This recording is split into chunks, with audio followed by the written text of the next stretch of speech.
Hello, my lovely people, and welcome back to Mr. Sleepy Crime. I know many of you enjoy listening to these stories as you fall asleep, so before you drift off, I'd love for you to leave a comment letting me know where in the world you're tuning in from. And if you're enjoying the story, don't forget to like and subscribe. It really helps the channel grow.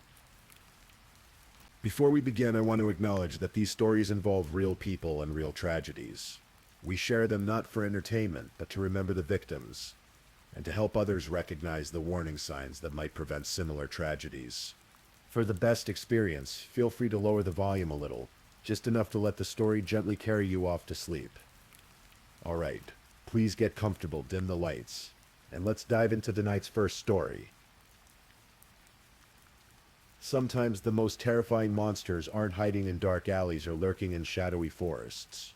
Sometimes they're living right next door, sharing the same hallways, attending the same classes, existing in plain sight while harboring unimaginable darkness. This is the story of Lauren Giddings, a brilliant young woman whose life was stolen just as she stood on the threshold of her dreams, and the neighbor whose carefully constructed facade would eventually crumble to reveal something truly horrifying.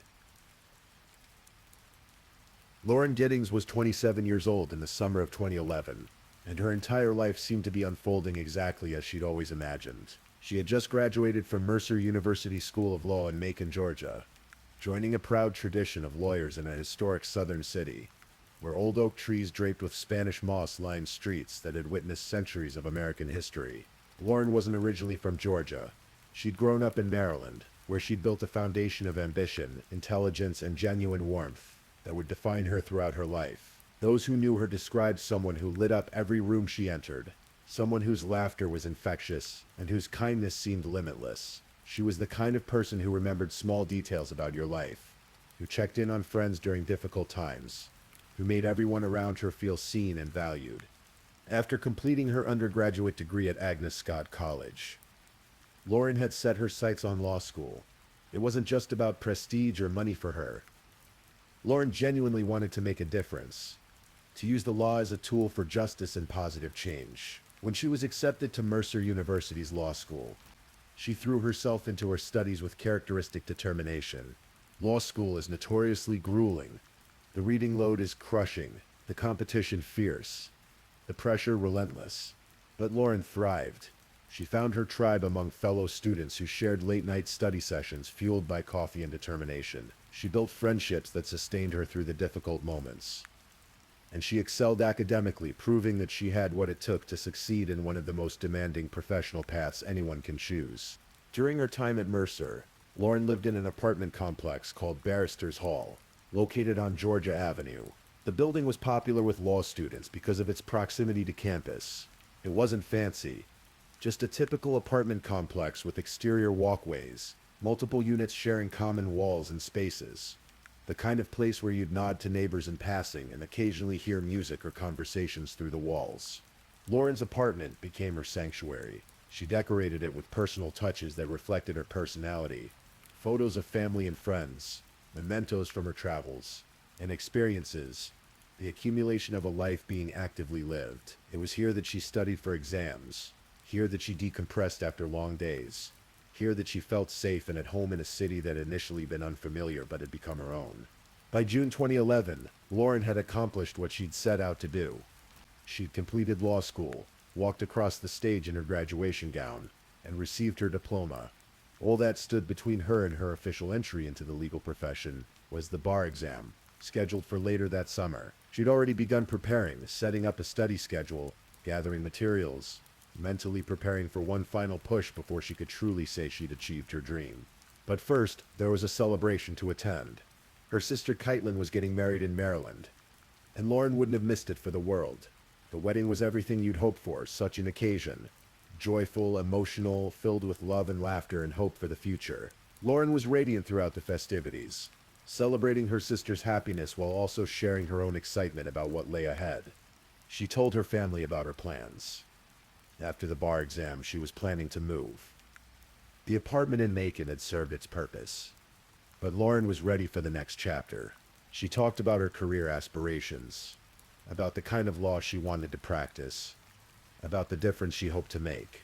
Her parents and sister listened with pride, seeing in Lauren someone who had worked so hard and was finally about to reap the rewards of that dedication. On June 25th, 2011, Lauren returned to Macon from her sister's wedding. She had a lot to do: unpacking, organizing her study materials for the bar exam, preparing to eventually pack up her apartment for her planned move. It was a Saturday, and the summer heat in Georgia was already building toward the oppressive humidity that defines southern summers. That evening, Lauren did what many young people do on a Saturday night. She met up with friends, enjoying one last bit of social time before she'd need to buckle down for serious bar exam preparation. They went out, had drinks, laughed and talked, and enjoyed being young and free and full of potential. Lauren was in good spirits.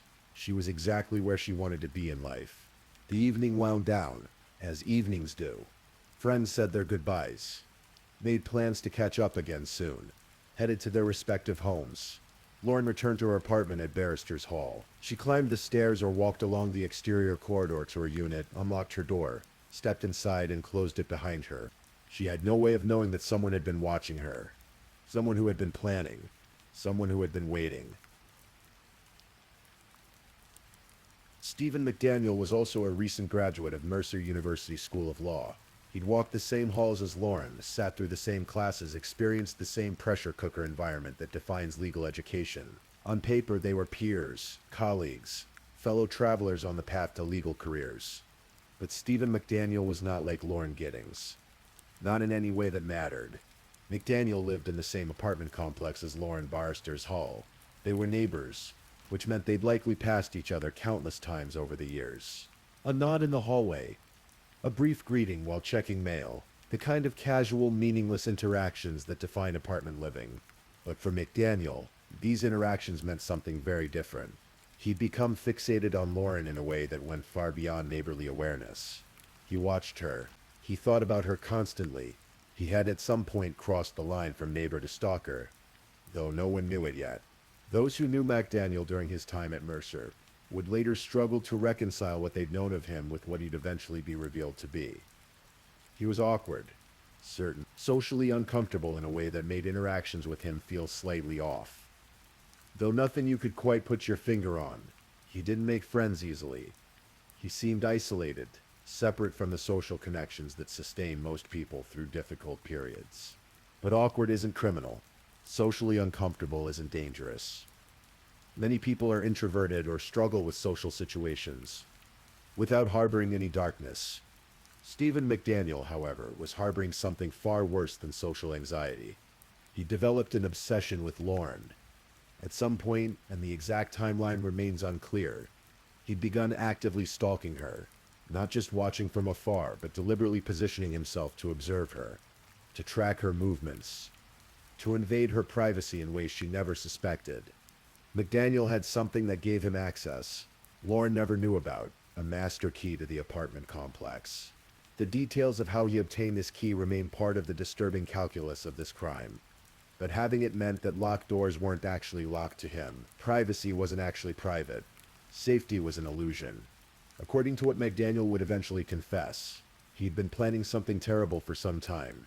In June 2011, about 2 weeks before Lauren's murder, McDaniel had traveled to Pike County, Georgia, roughly 50 miles northwest of Macon.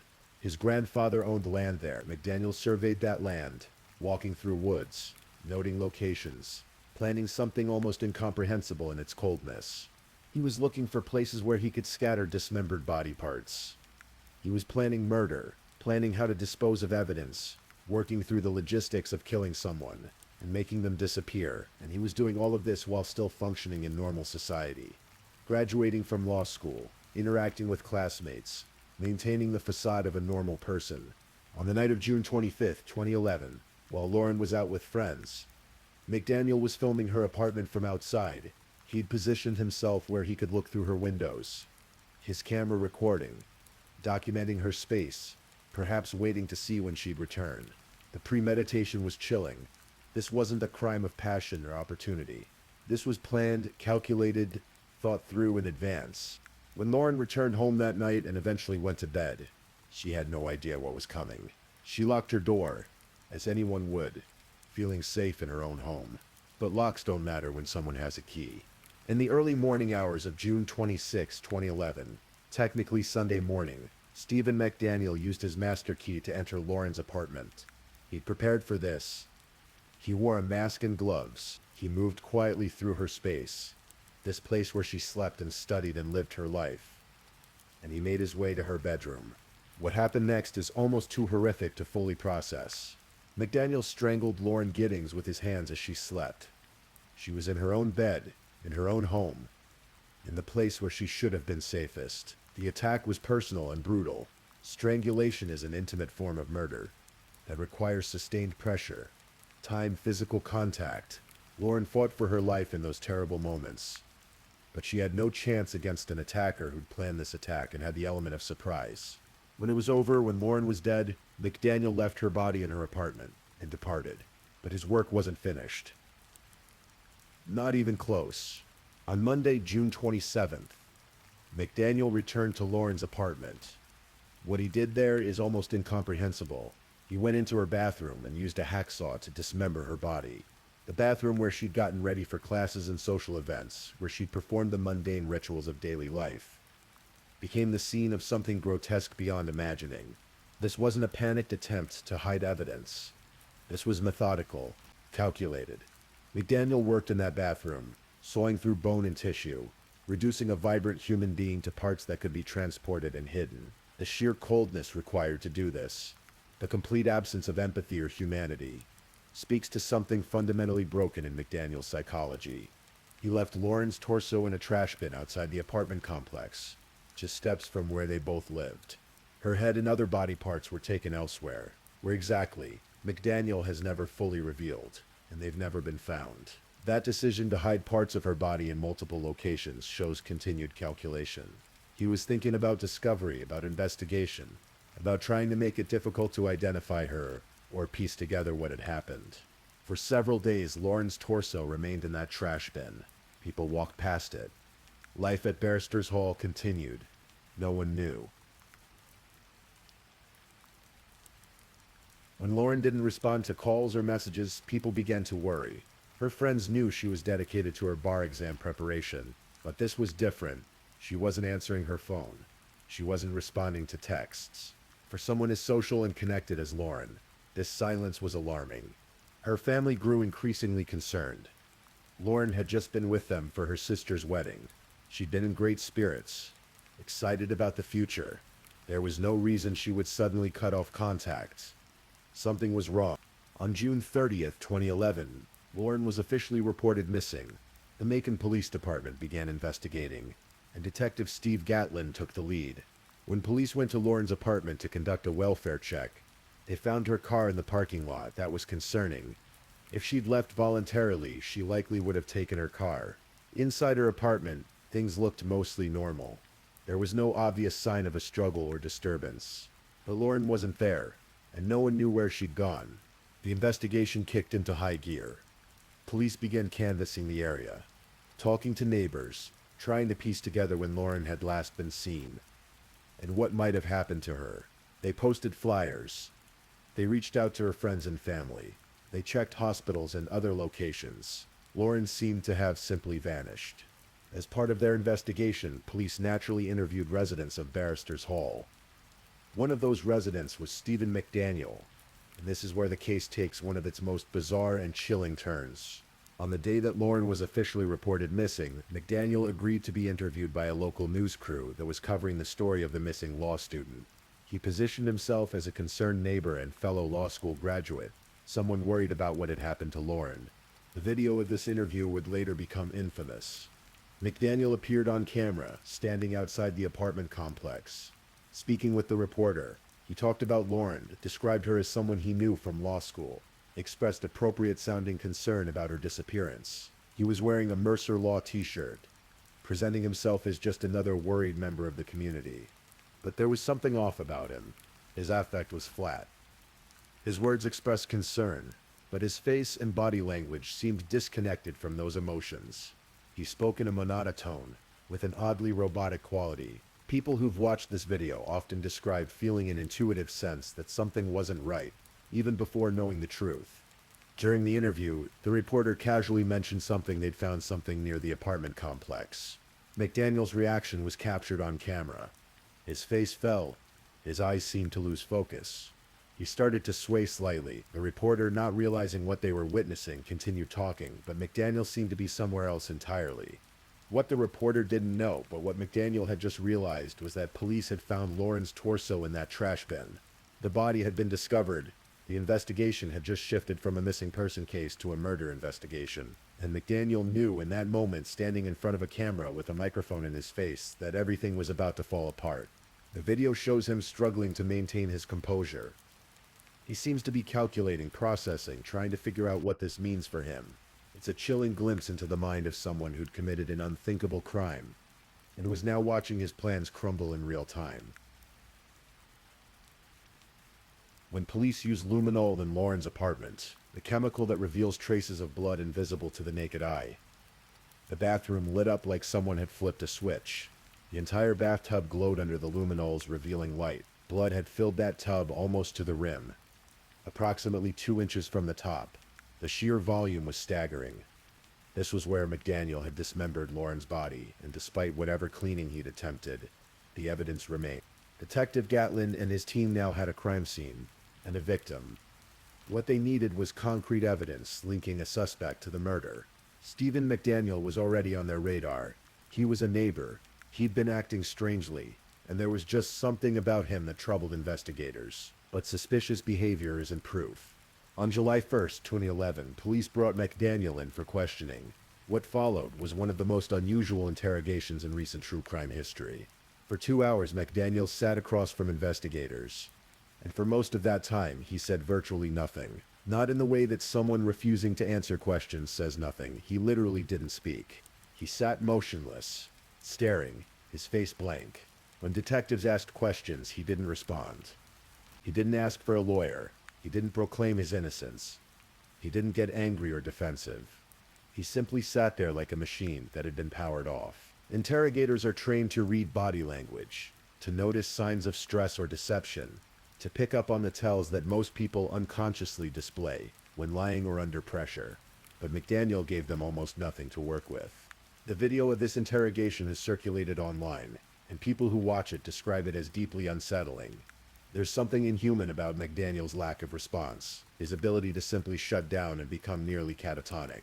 Psychologists who've analyzed his behavior have suggested it might be a dissociative response, or perhaps a calculated strategy to avoid saying anything incriminating. Whatever the cause, it made for a surreal and disturbing interrogation. Eventually, as the interrogation went on, McDaniel made a brief statement that was both bizarre and telling. He said something about how, if something happened to someone, the most logical suspect would be a neighbor. It was an odd thing to say, simultaneously appearing to distance himself, while also revealing that he'd been thinking about exactly this scenario.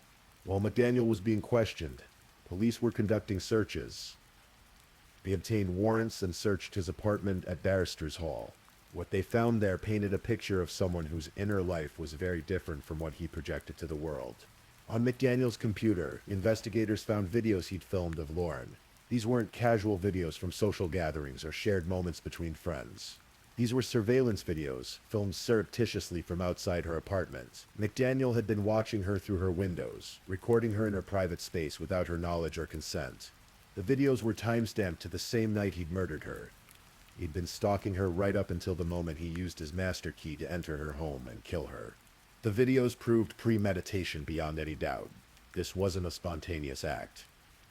This wasn't a confrontation that escalated. McDaniel had been planning, watching, waiting.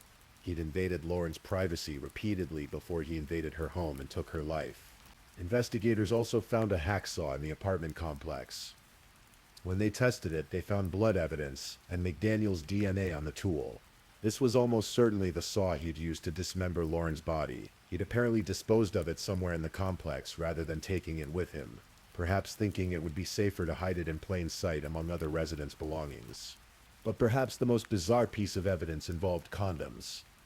Specifically condoms that had been stolen. Investigators discovered that someone had broken into an apartment in the complex and stolen condoms. When they examined the evidence, they found that McDaniel was connected to this burglary. The condoms found in his apartment were the same brand and size as those that had been stolen. Why steal condoms? The speculation was chilling. McDaniel may have been planning to use them during a sexual assault, either as part of the murder or as a separate crime. The fact that he'd stolen them, rather than simply purchasing them, suggested he was trying to avoid creating a paper trail. Another sign of premeditation and planning. In the end, there's no evidence that he'd sexually assaulted Lauren, but the stolen condoms spoke to his mindset and intentions. On August 2nd, 2011, Stephen McDaniel was formally charged with first-degree murder in the death of Lauren Giddings. The community was shocked, though, in retrospect. Many people said there had been something off about McDaniel. Teachers and classmates recalled his odd behavior, his social isolation, the vague sense of discomfort he created. But no one had imagined he was capable of something like this.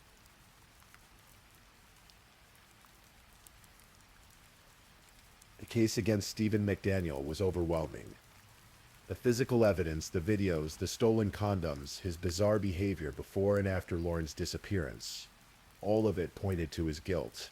But prosecuting the case would take time. And the legal system moves slowly, even when guilt seems obvious. For nearly 3 years, Lauren's family waited for justice while McDaniel sat in jail. During this time, Lauren's family filed a federal lawsuit that revealed additional disturbing details about McDaniel's planning. The lawsuit detailed his trip to Pike County 2 weeks before the murder, his surveying of his grandfather's land, his search for places to dispose of body parts. The level of premeditation was extraordinary and deeply disturbing. The lawsuit also highlighted something that made Lauren's murder even more tragic. If possible, McDaniel had apparently asked Lauren out at some point, and she declined but tried to remain friendly, telling him she wanted to stay in touch. Lauren had confided to her actual friends that McDaniel made her feel uneasy, but she'd been kind in her rejection, trying not to hurt his feelings or create awkwardness since they were neighbors and classmates. That small act of kindness, trying to let someone down gently, may have been what sealed her fate.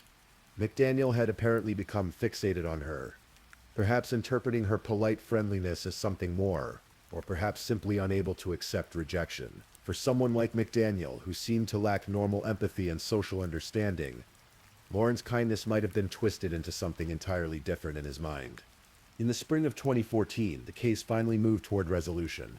McDaniel's trial was scheduled to begin, and prosecutors were ready to present their overwhelming evidence. But then something happened that's common in cases where the evidence is irrefutable.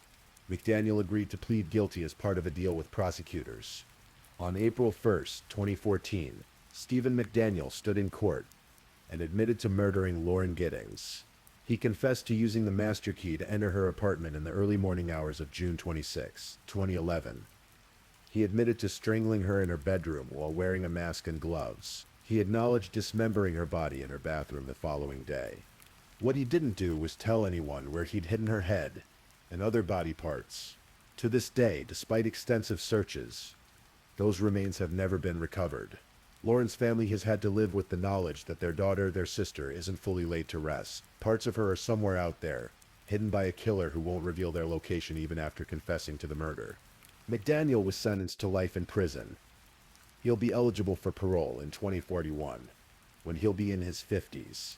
Whether he'll ever be granted parole is another question entirely. The nature of his crime, the premeditation involved, the dismemberment, and his refusal to reveal where he hid Lauren's remains, all of this will weigh heavily against him when and if he faces a parole board.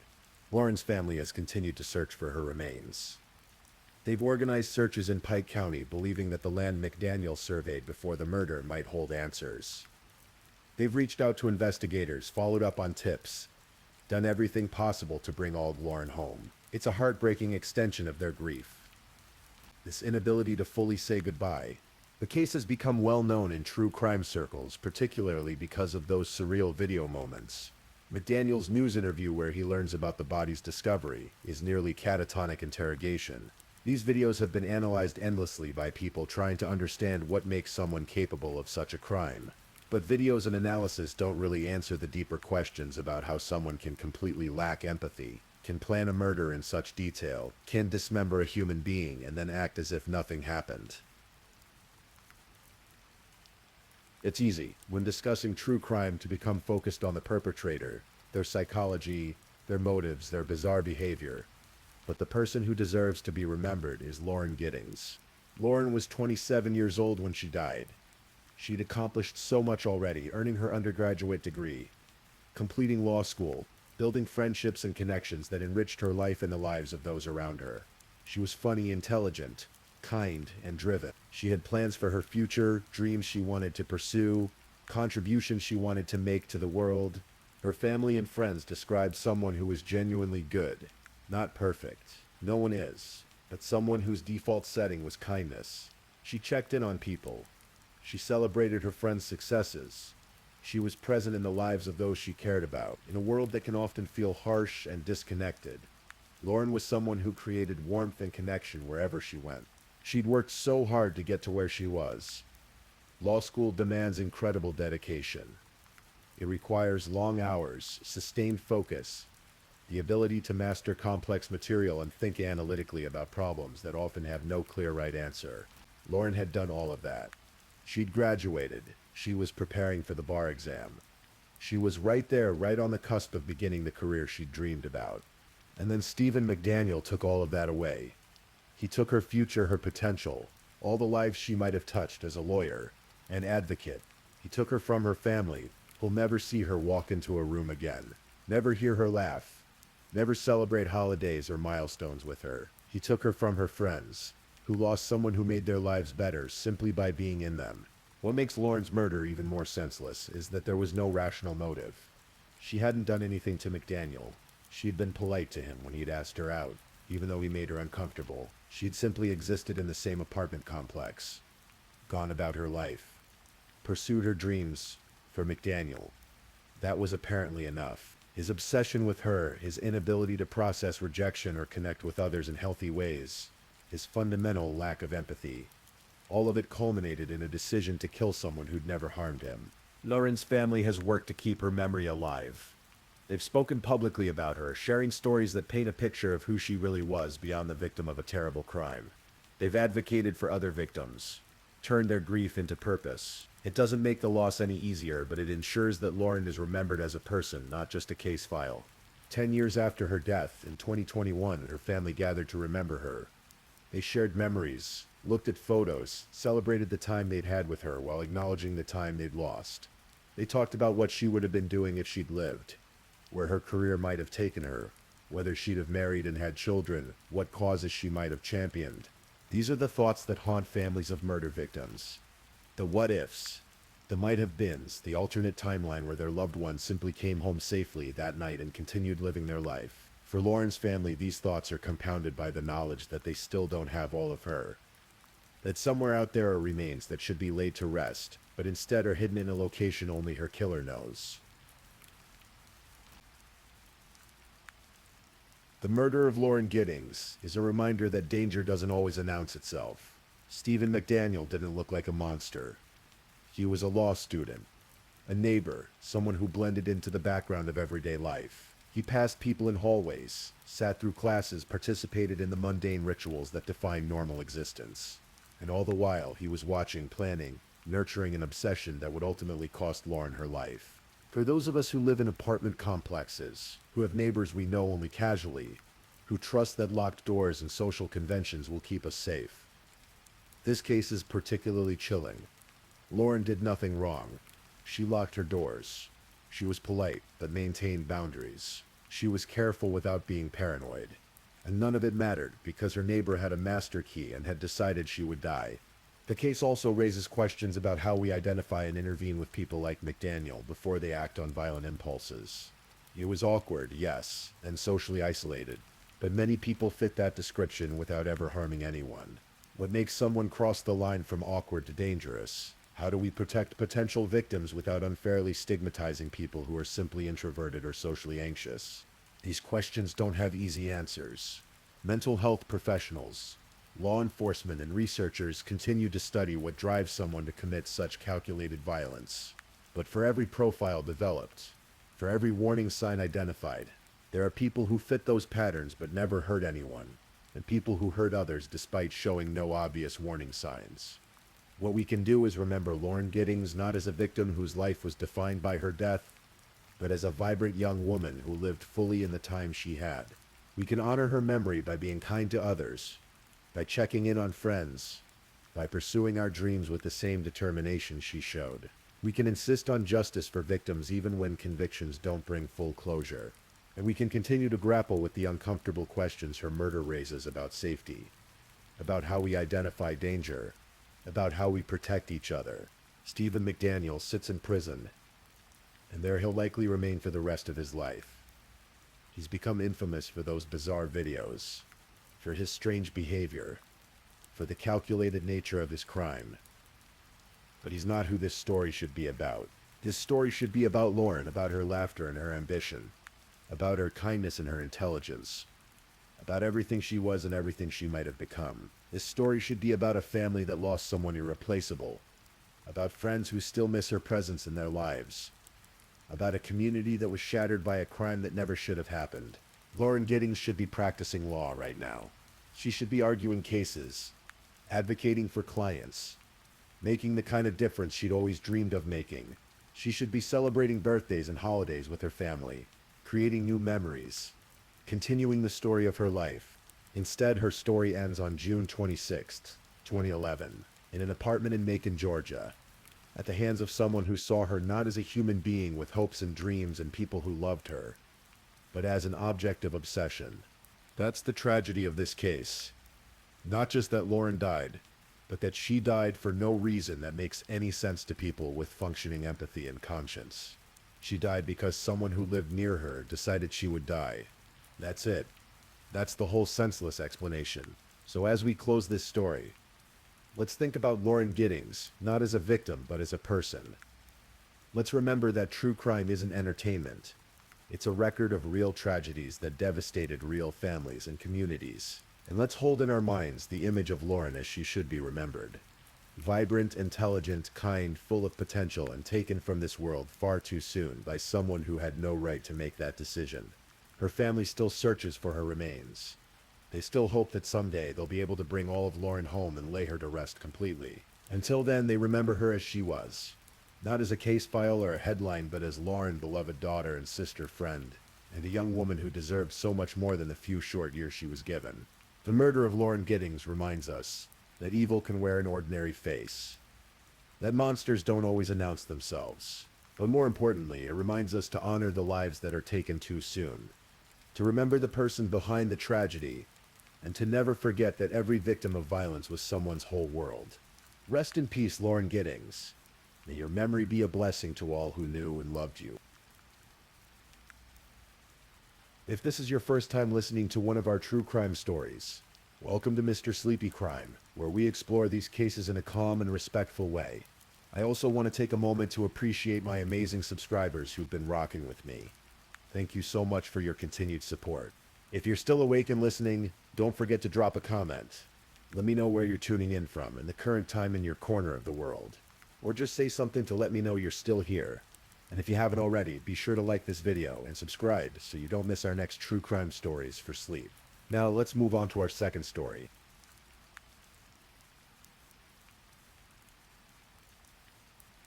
Story 2. Some stories hide in plain sight, wrapped in normalcy until the moment everything unravels. This is one of those stories.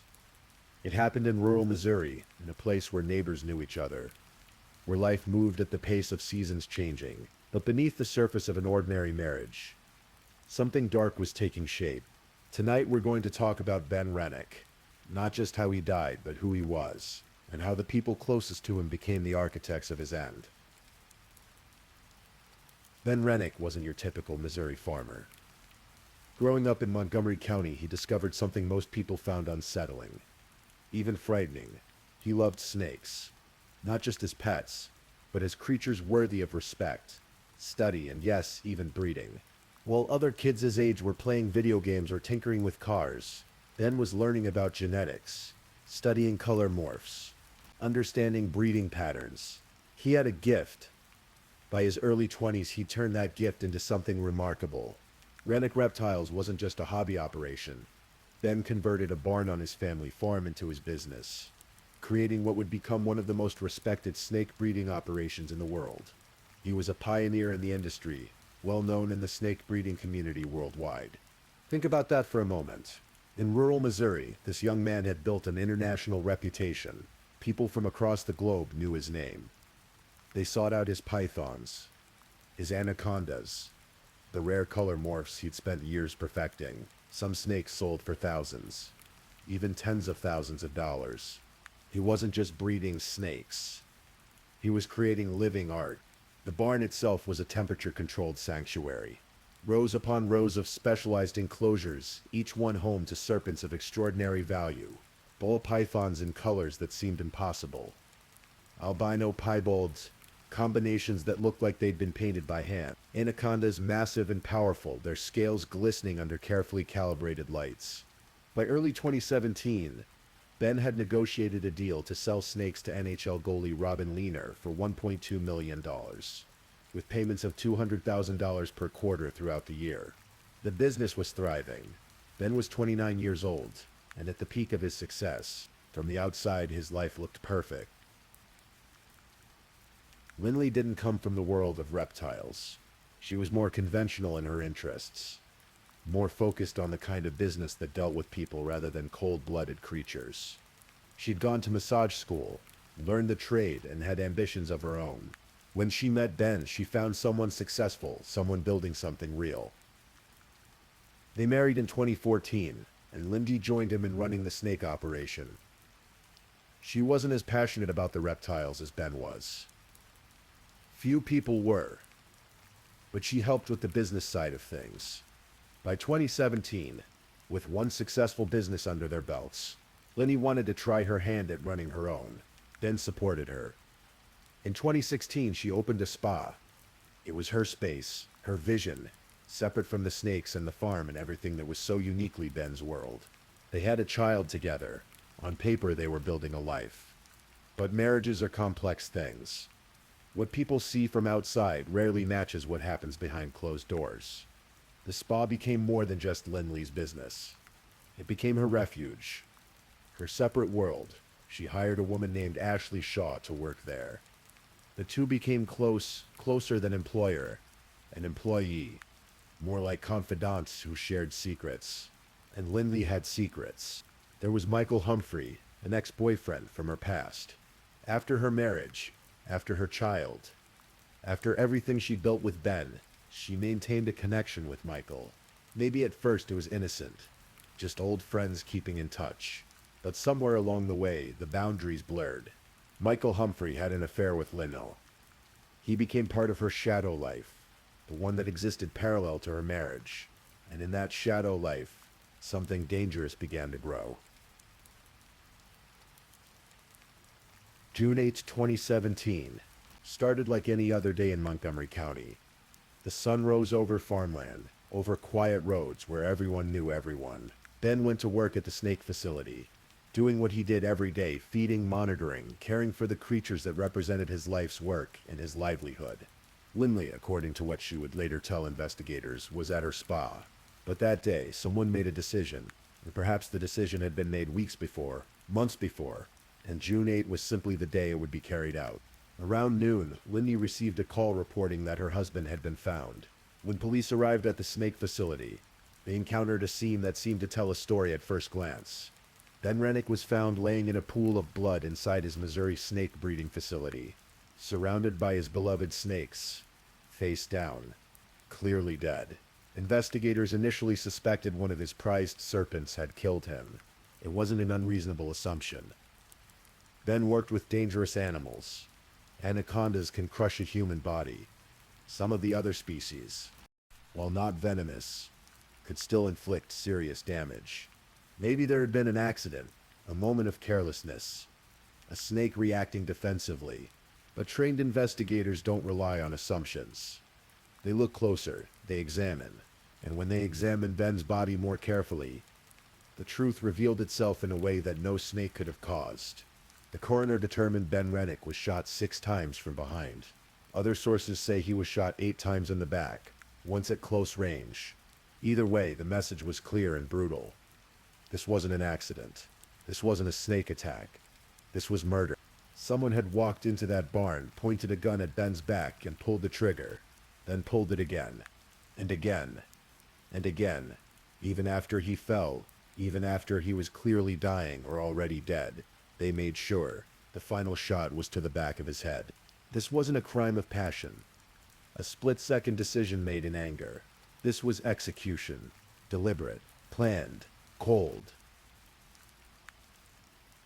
When someone is murdered, investigators start with a simple question: who benefits? In Ben's case, that question had clear answers.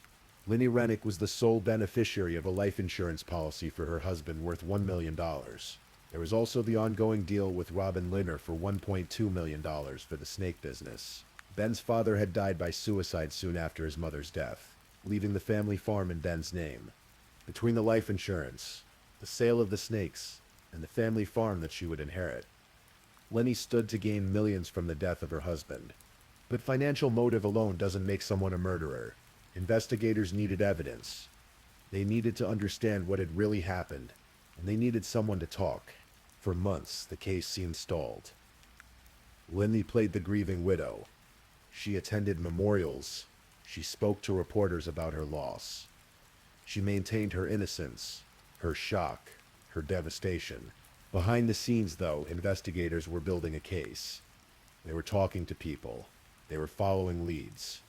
They were patient, and patience in murder investigations often pays off. The truth, when it finally emerged, was more complex than a simple murder. This wasn't one person acting alone in a moment of rage. Prosecutor Kelly King said Linny Rennick tried to kill Benjamin Rennick twice. Twice. Let that sink in for a moment. This wasn't even the first attempt. Ashley Shaw and Michael Humphrey helped Linny Rennick with the plans to kill her husband. The woman from the spa, the ex-boyfriend, they became co-conspirators in a plot that would stretch over time. That would involve multiple attempts, multiple conversations, a web of lies and planning. The first attempt, according to testimony that would later emerge in court, involved poison. It failed. Ben didn't die. Maybe he got sick and recovered.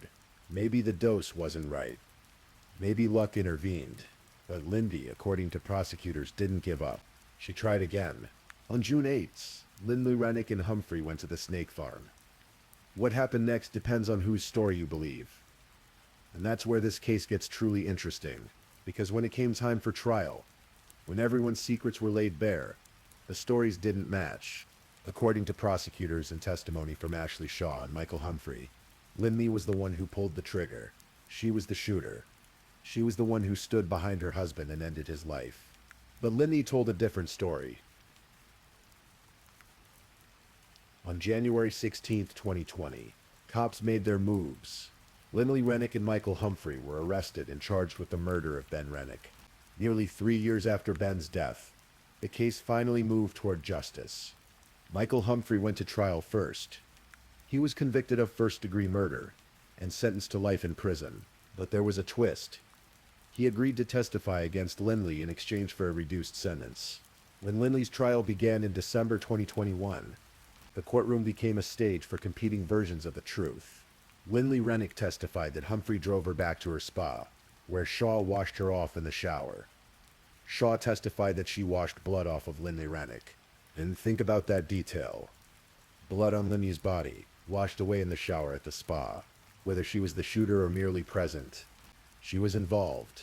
She had her husband's blood on her skin. Lindy's defense attorney acknowledged Lindy Rennick was with Humphrey on the night of the killing, but said she was not present when her husband was shot. The defense claimed that on June 8, 2017, Lindy Rennick and Humphrey went to the snake farm to talk to Ben about divorcing his wife. He said Lindy heard several shots as she was taking out the trash. So, in Lindy's version of events, she went to the farm. Yes. She brought Michael. Yes. But she was just taking out the trash. Innocent incidental when Michael suddenly and without her knowledge murdered her husband. But Humphrey and Shaw told the jury that was a lie.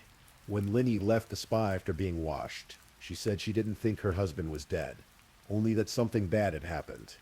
The jury had to decide, was Lindy a grieving wife, caught in a terrible situation, Or was she a calculating woman who orchestrated her husband's murder and then tried to pin it on her accomplices when the investigation closed in? Lindley Rennick was convicted of second-degree murder. Not first-degree, which would have required proof of premeditation and planning. Second-degree, which acknowledges the intentional killing, but perhaps suggests the jury had some doubt about the full extent of her planning or involvement. She received a sentence of 16 years. Michael Humphrey got life, though with the possibility of reduction for his testimony. Ashley Shaw, who cooperated with prosecutors, wasn't charged. So what really happened? Even with the convictions, some questions linger. Did Lindley pull the trigger herself, or did she stand by while Michael did it? Were both of them involved in the physical act, or was one the shooter and one the accomplice? It was alleged that Lindley feared losing custody of her children if she and her husband were to divorce. Maybe that was part of her motivation. Maybe the money was the primary driver. Maybe it was a combination: the farm, the insurance, the business, the fear of losing everything in a divorce. Or maybe, as sometimes happens in marriages that turn toxic, she simply wanted him gone. The case fascinated people. Ben Rennick was a rock star of the reptile world, and his murder had elements that seemed almost fictional. Exotic animals, $1 million business, a love triangle, poison, multiple murder attempts, a widow who may or may not have been a killer. When arrests were made, loved ones and friends of Lenny never saw it coming. Those who knew her expressed disbelief. To them, she was the grieving widow, the mother, the businesswoman. The idea that she could have orchestrated something so brutal seemed impossible. But that's often how these stories go. The people who commit the worst acts are rarely the ones who look like monsters. They're the neighbors, the spouses, the people who smile and wave and seem perfectly normal. Ben's brother Sam inherited what was left of the snake business. The breeding operation that Ben had built from nothing, that had become internationally recognized, had to continue without him. The snakes didn't care about murder or trials or justice. They needed to be fed, maintained, cared for. Life, in its cold-blooded way, went on.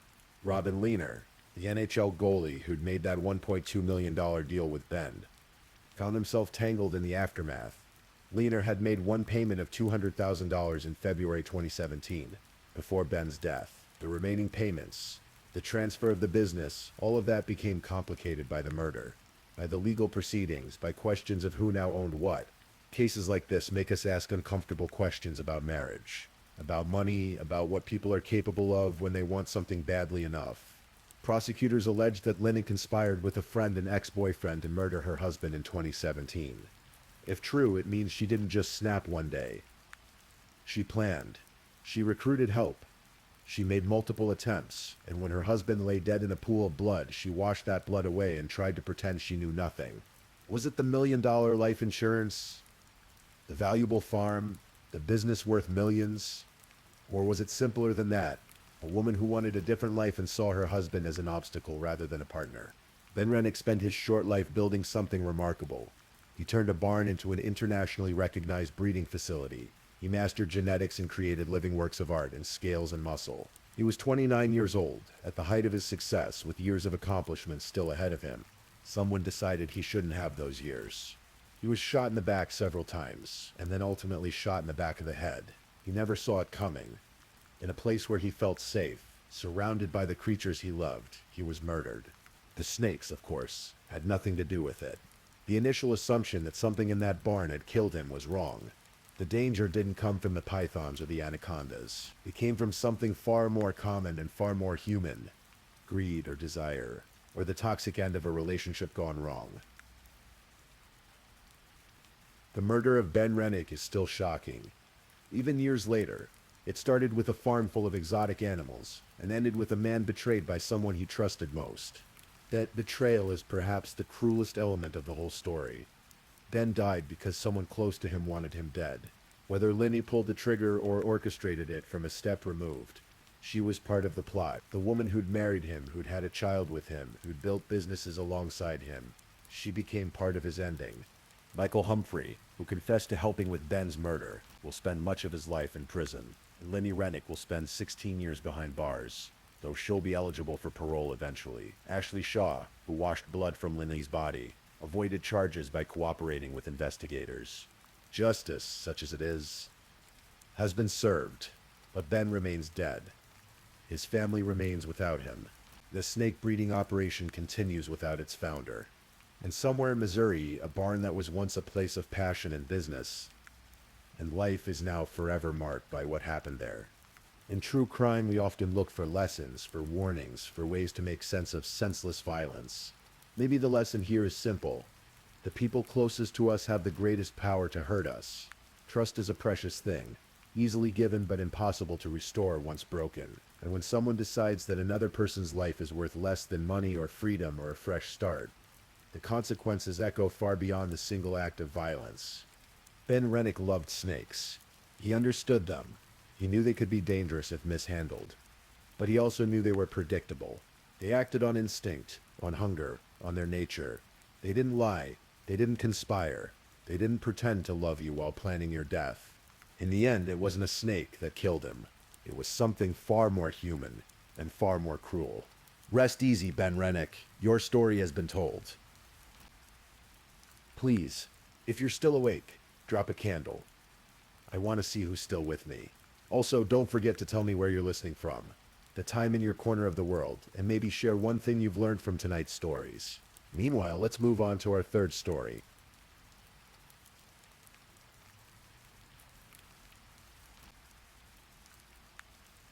Story 3.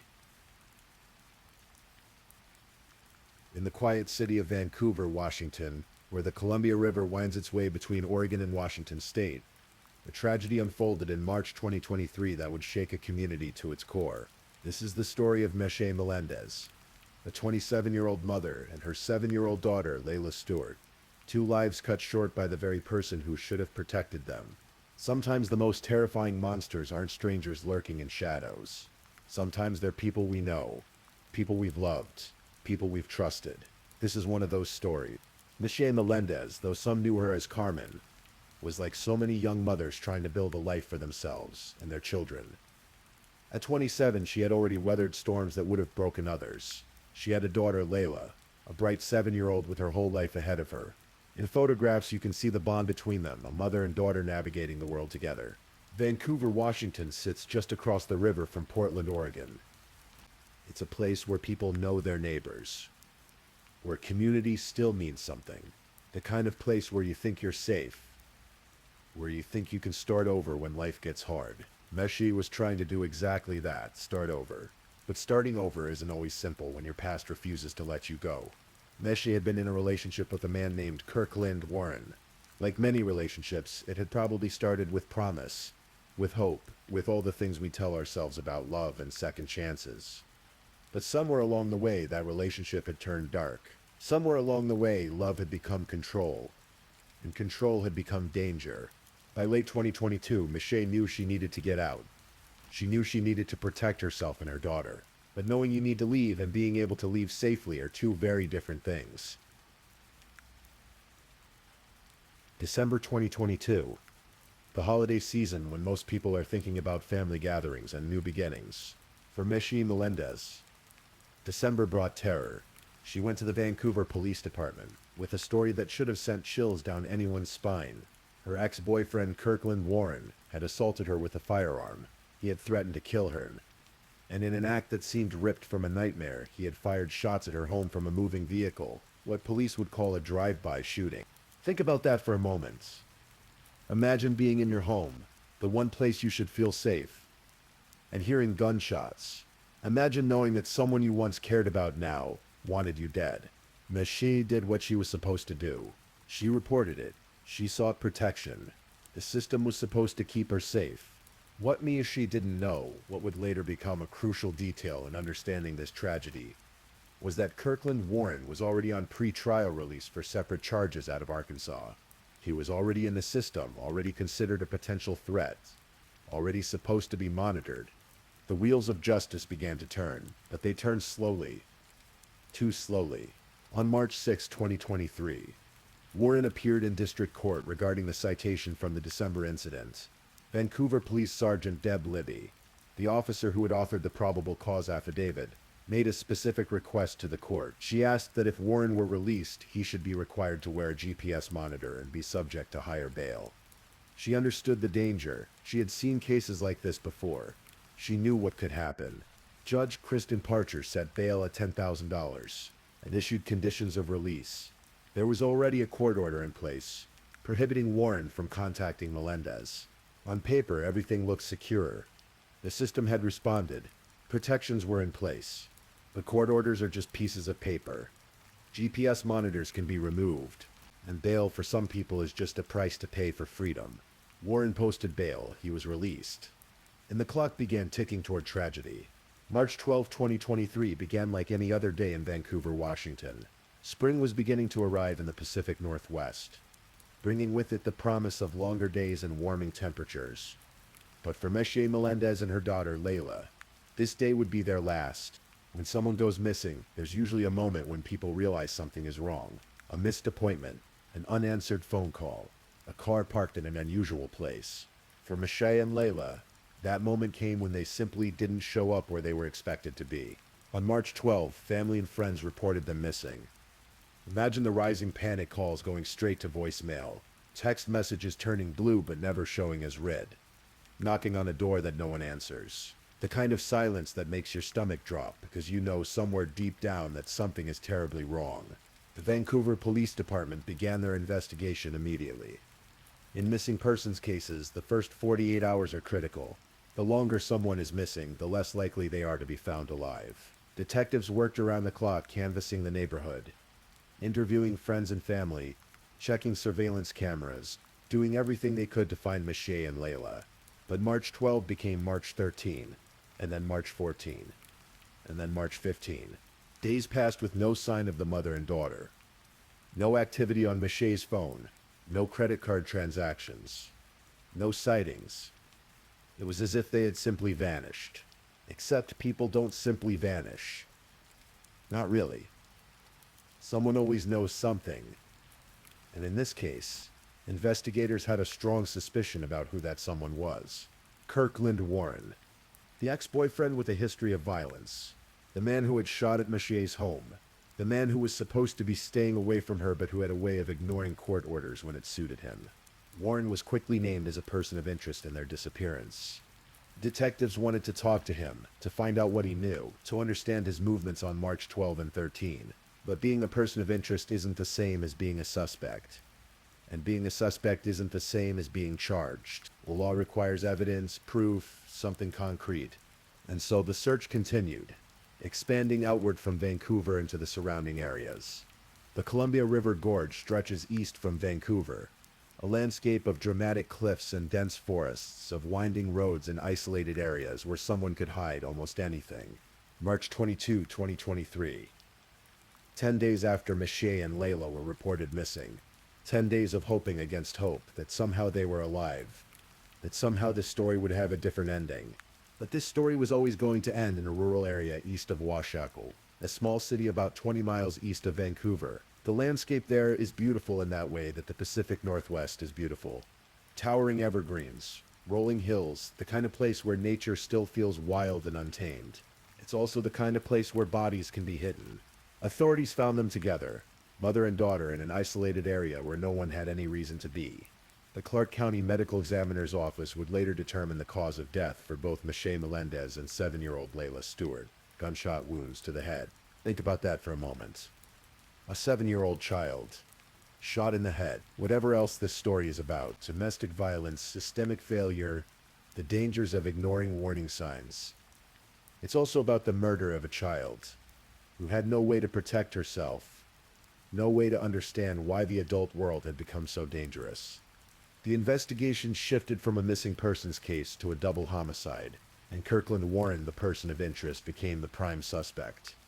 On April 3, 2023, Kirkland Warren made his first appearance in Clark County Superior Court. The charges were staggering: 2 counts of first-degree aggravated murder. In Washington state, first-degree aggravated murder is the most serious crime on the books, reserved for murders that involve specific aggravating factors. In Warren's case, those aggravating factors were clear. There was a court order prohibiting him from contacting Melendez. There was a documented history of violence. And there was the victim, Layla Stewart, a child making one of the murders an aggravated charge under the law. Warren pleaded not guilty. It's a standard move in the legal system, a way of putting the burden of proof on the prosecution, of saying make your case. But as the investigation continued, that case began to build. On May 9th, 2023, additional charges were filed. 2 counts of violating a protection order, 1 count of tampering with a witness, 1 count of second-degree unlawful possession of a firearm. These charges were tied to the drive-by shooting case from December 2022, the incident that had first brought Warren into the criminal justice system.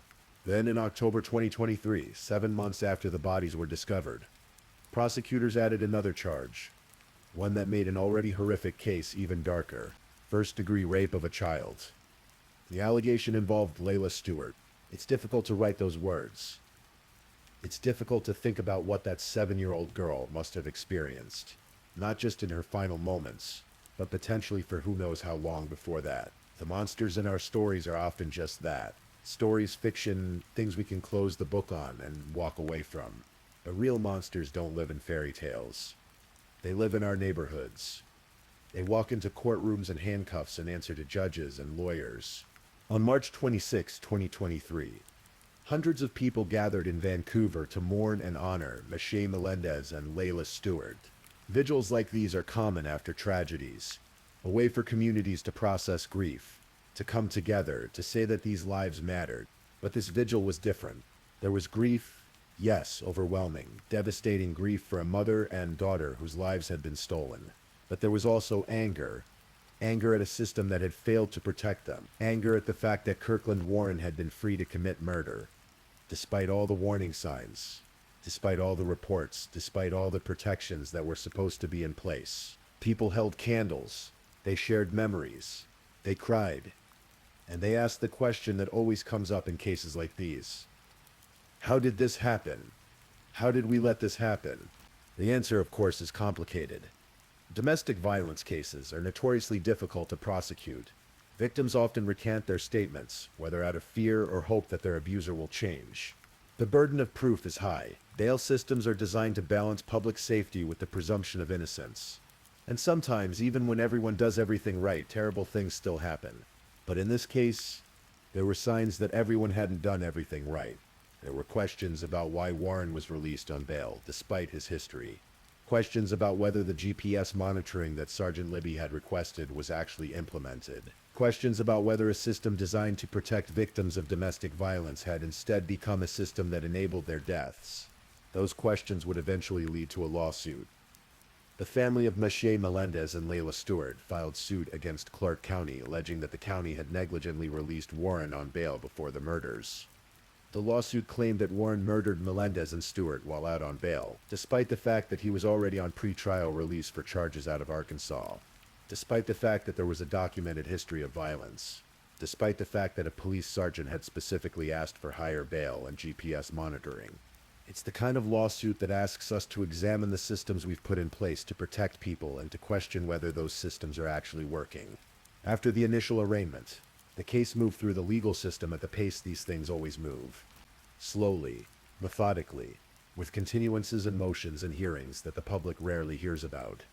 A trial was initially scheduled for June 2023, then pushed back.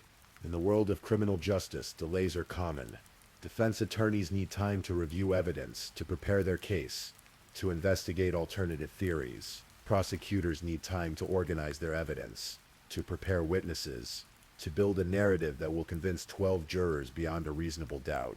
By August 2024, 18 months after the murders, the case was finally ready to go to trial.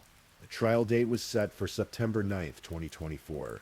For the family and friends of Mache and Layla, it must have felt like an eternity. 18 months of waiting, of wondering whether justice would be served, of reliving the worst day of their lives over and over again through court documents and legal proceedings. But then, just days before the trial was set to begin, something unexpected happened. On September 5, 2024, Kirkland Warren changed his plea. Instead of going to trial and forcing prosecutors to present their case, he pleaded guilty to second-degree murder in the death of Mache Melendez and aggravated first-degree murder in the death of Layla Stewart. Why would someone change their plea at the last minute? Sometimes it's a strategic decision. a way to avoid the death penalty or to gain some control over sentencing. Sometimes it's because the evidence is so overwhelming that going to trial would be pointless. Sometimes it's because a defendant finally accepts what they've done and decides to spare the victims' families the trauma of a trial. We may never know Warren's true motivation, but along with the murder pleas, he also entered what's called an Alford plea to first-degree child molestation. An Alford plea is a peculiar legal mechanism that allows a defendant to maintain their innocence while acknowledging that the prosecution has enough evidence to convict them. It's a way of saying, I'm not admitting I did this, but I recognize that a jury would probably find me guilty. The Alford plea was for sexually assaulting Layla Stewart.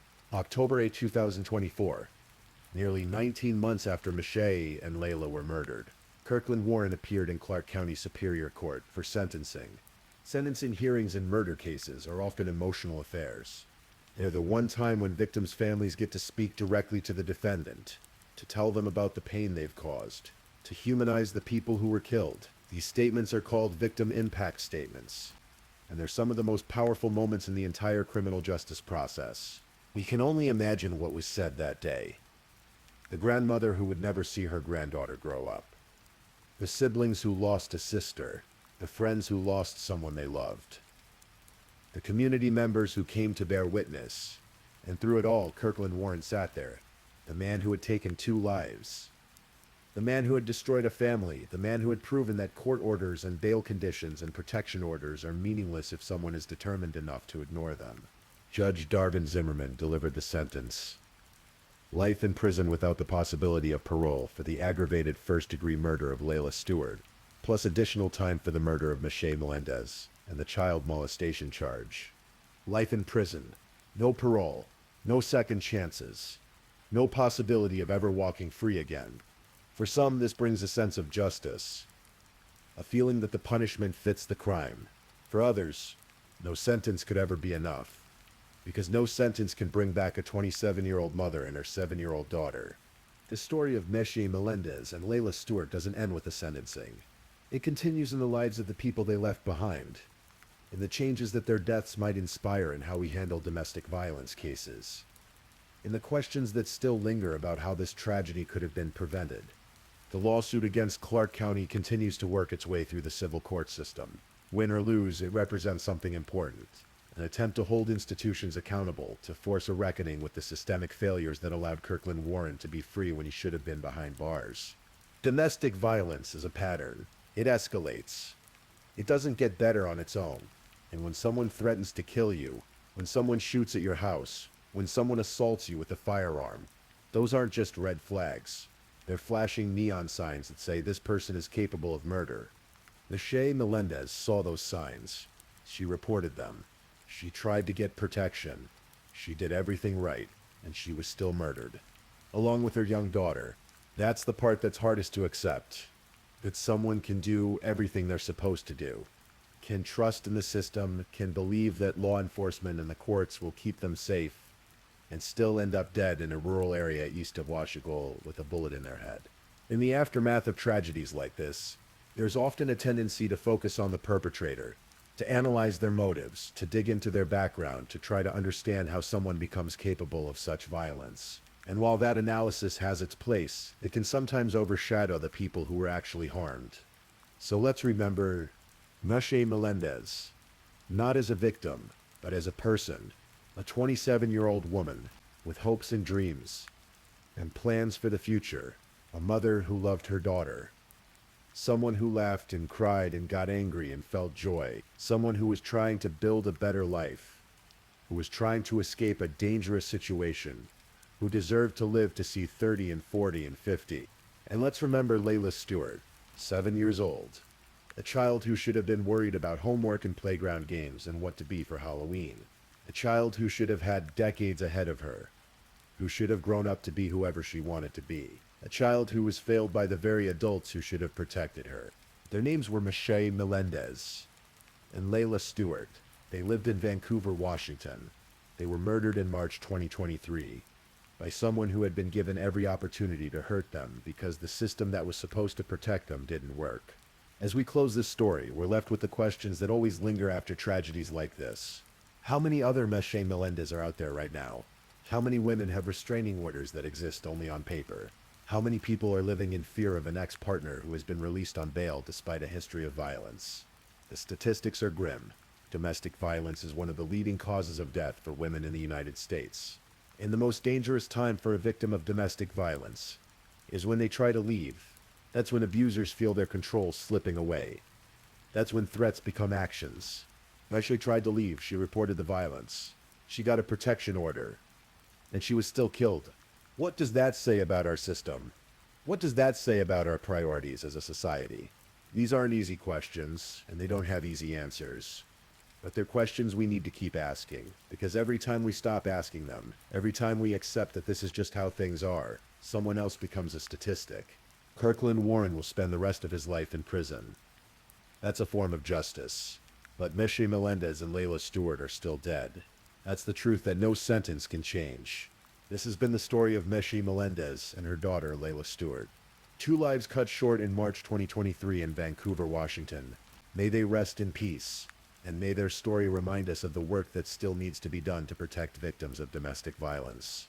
If you or someone you know is experiencing domestic violence, please reach out for help. The National Domestic Violence Hotline is available 24/7 at 1-800-799-7233. You don't have to face this alone. So if you're still awake, I'd like to know which of tonight's stories gave you chills the most. Was it the first story, the second, or the third? Meanwhile, let's move on to our fourth story.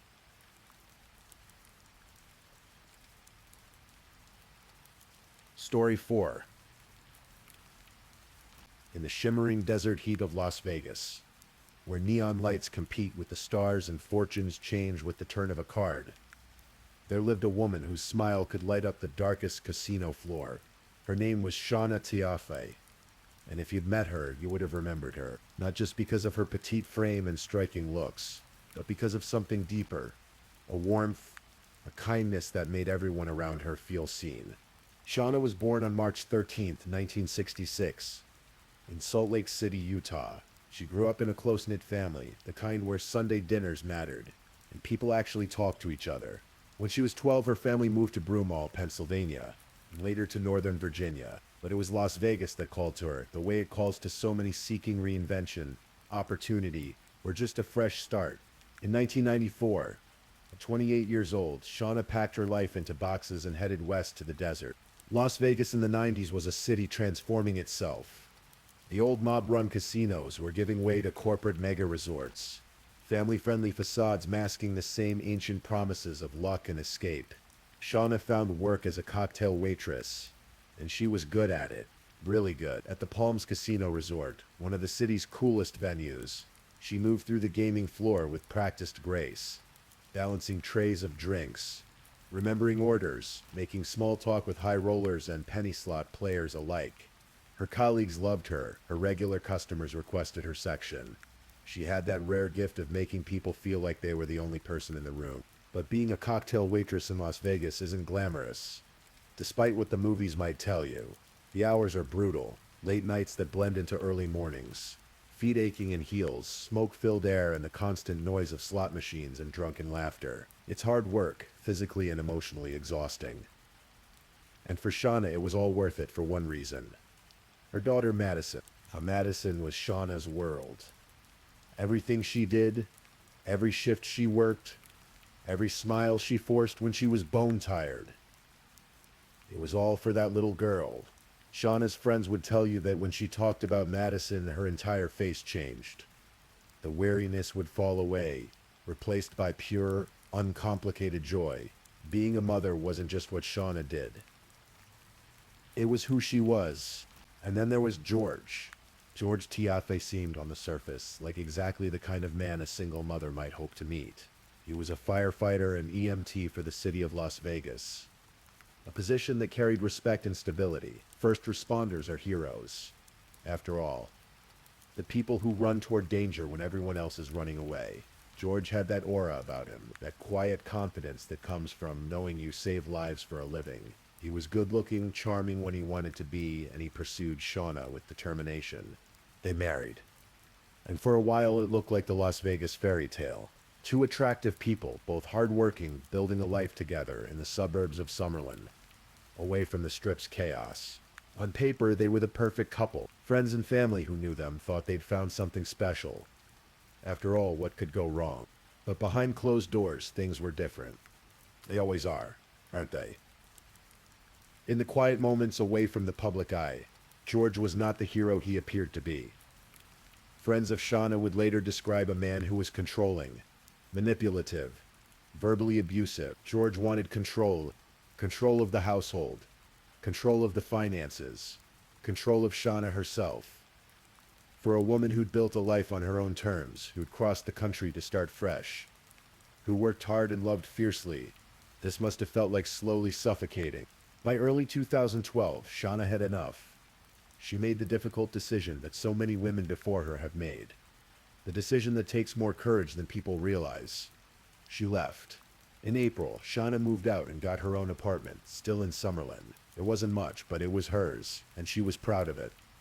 A space where she could breathe, where she could be herself, where she could raise Madison without walking on eggshells. But leaving George meant navigating the complicated terrain of shared custody. Madison was 8 years old, caught between two parents, two households, two versions of what had gone wrong. Shauna worked nights at the Palms, her schedule dictated by the casino's needs. George worked long shifts as a firefighter, an EMT, 24 hours on, then time off. Coordinating custody around these schedules wasn't easy, and every exchange, every phone call was a reminder that the marriage had failed. For George, that failure was intolerable. He hadn't just lost a wife, he'd lost control. And there was something else eating at him, too. Money. In a divorce, assets get divided. Child support gets calculated. The comfortable life he'd built was about to be split down the middle, and George couldn't stomach it. His mind began to turn over a dark idea, the kind of idea that most people would dismiss immediately as unthinkable. But George didn't dismiss it. He nurtured it, let it grow, began to plan. He needed someone to do his dirty work, someone expendable, someone the police wouldn't connect to him, someone who wouldn't ask too many questions. And one day, while walking his dog, George found exactly what he was looking for. His name was Noel Stevens, though people called him Greyhound. He was 37 years old, homeless, an ex-convict who'd spent time in prison for robbery. Stevens lived on the margins of Las Vegas society, the kind of person tourists step over on their way to the casinos, the kind of person who becomes invisible in a city that only values winners. He was looking for work, any work, willing to do odd jobs for a few dollars. George hired him to do some handyman tasks around the house. They became, in Stevens' mind at least, something like friends. But George was cultivating Stevens for something else entirely. Sometime in early 2012, around the same time Shauna was gathering the courage to leave, George mentioned almost casually an idea. What if someone were to kill his wife? What would that be worth? At first it might have seemed like dark humor, the kind of bitter joke people make when they're angry. But George kept bringing it up. He was serious. He dangled money in front of Stevens. $5,000, he said. For someone living on the streets, $5,000 might as well be $5 million. It was a fortune, a ticket to something better, a way out. They began to plan. This wasn't a crime of passion, a moment of rage that spiraled out of control. This was premeditated, calculated, methodical. Over the weeks and months that followed, Shauna's departure, George and Stevens plotted how it would be done. George bought hammers, 2 of them, purchased at different stores on different days. He bought knives. He made plans. In the month before the murder, George called Stevens 87 times. To put that in perspective, he called Stevens almost as many times as he called Shauna, his estranged wife, the mother of his child. On September 28, 2012, George spoke to Shauna on the phone. It was a brief conversation, just 3 minutes. Probably coordinating something about Madison. Maybe Shauna heard something in his voice. Maybe she did. When George hung up with Shauna, he waited less than a minute. Then he dialed Steven. The next morning, September 29th, was a Saturday. Shauna should have been safe in her apartment, resting after a late shift at the Palms, maybe planning to spend time with Madison. But at some point in those early morning hours, while most of Summerlin slept, Noel Stevens let himself into Shauna's apartment. What happened next was brutal beyond comprehension.